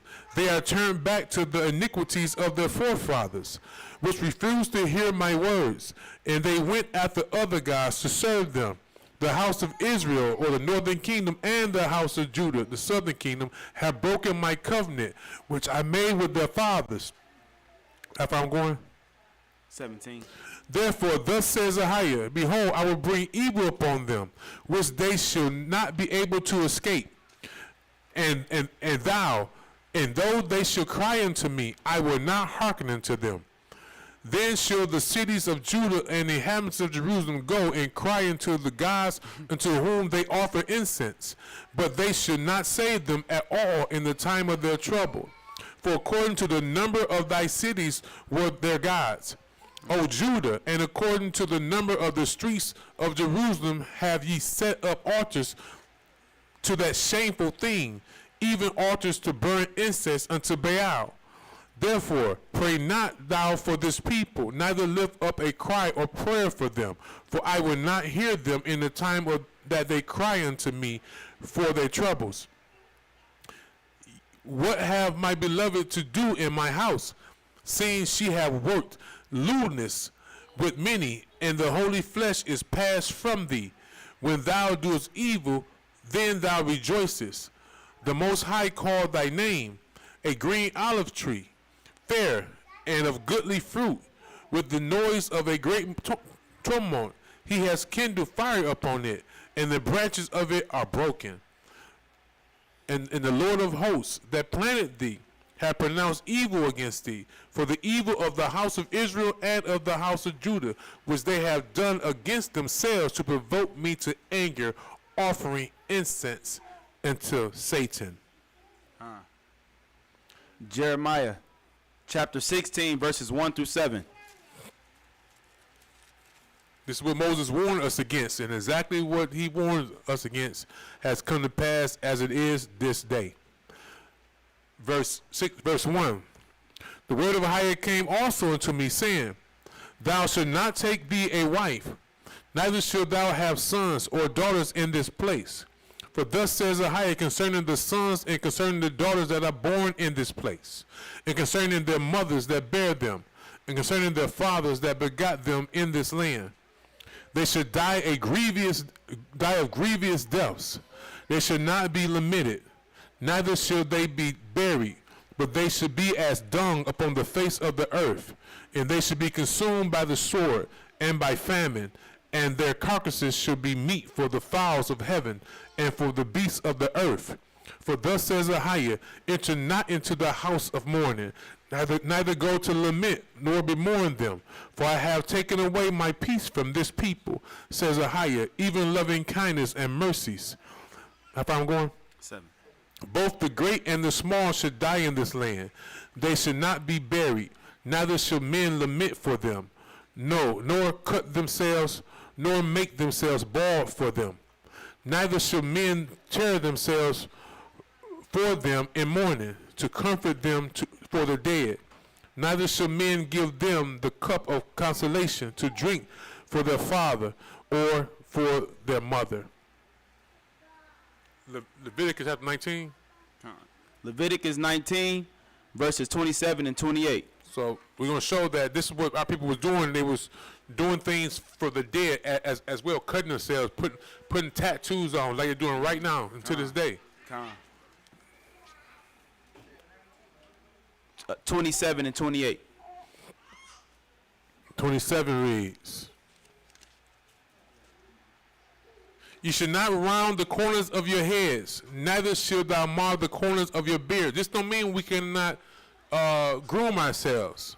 This is not, people have taken this scripture and not rightfully divided it. It's not saying that men cannot get a line and trim their beards. This is what the Most High, this is the premise of that scripture. Remember, it's precept on precept. You should not make any cuttings in your flesh for the dead, nor print any mark upon you. I am Ahayah. This is what our people was doing. It's saying they was doing these things and reverencing the dead out of respect for their dead loved ones. Next precept. Deuteronomy chapter 14, verses 1 and 2.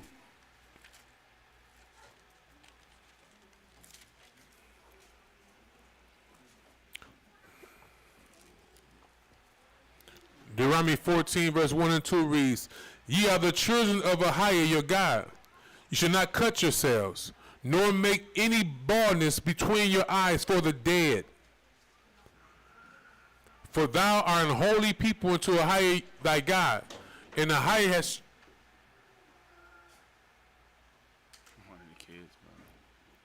has chosen thee to be a peculiar people unto himself above all the nations that are upon the earth.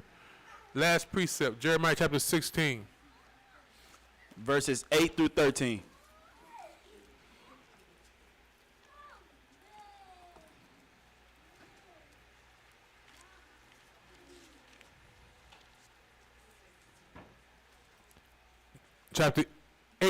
Verse 8 reads, Thou shalt not also go into the house of feasting to sit with them to eat and to drink. For thus says Ahayah, the Lord of hosts, the God of Israel, Behold, I will cause to cease out of this place in your eyes, and in your days, the voice of mirth, and the voice of gladness, the voice of the bridegroom, and the voice of the bride. And it shall come to pass, when thou shalt show this people all these words, and they shall say unto thee, Wherefore have Ahayah pronounced all this great evil against us? Or what is our iniquity? Or what is our sin that we have committed against Ahayah our God? Then shalt thou say unto them, Because your fathers have forsaken me, says Ahayah, and have walked after other gods, and have served them, and have worshipped them, and have forsaken me, and have not kept my law, and ye have done worse than your fathers. For behold, ye walk every one after the imagination of his evil heart, that they may not hearken unto me. Therefore I will cast you out of this land, unto a land that ye know of not, neither ye nor your fathers. And there shall you serve other gods day and night, where I will not show you favor. How far I'm going? 13. Con. He prophesied that we have done worse than our fathers. Every generation has gotten worse and worse and worse because none of our forefathers was righteous. Was born into a world of sin. It has only been shown sin. Praise be to our God Ahayah that in the last days he is reviving his children. The seals are broken and open. He has revealed his truth. And we are coming back. We are from the other prophecy where it says that we will go through things, but we will repent and return to his laws. So that's what you are seeing today, my people. Again, those pastors, those people, any person, I don't care if it's pastor or your grandmama, if they say the law's done away with, they are a liar. He prophesied that we will come back to our culture, to our way of life. Think about it. We've been living as the heathen for all this time. What benefit has it done us? How we profit living like the Gentiles, non-Israelites, not keeping God's laws? It has only profited our oppressors, our enemies, as this book says it will. They will get above us very high and rule over us. So our sins and our wicked desires is beneficial to them. I just prayed that seriously. Those who have an ear to hear, those who are first in this room, get it right.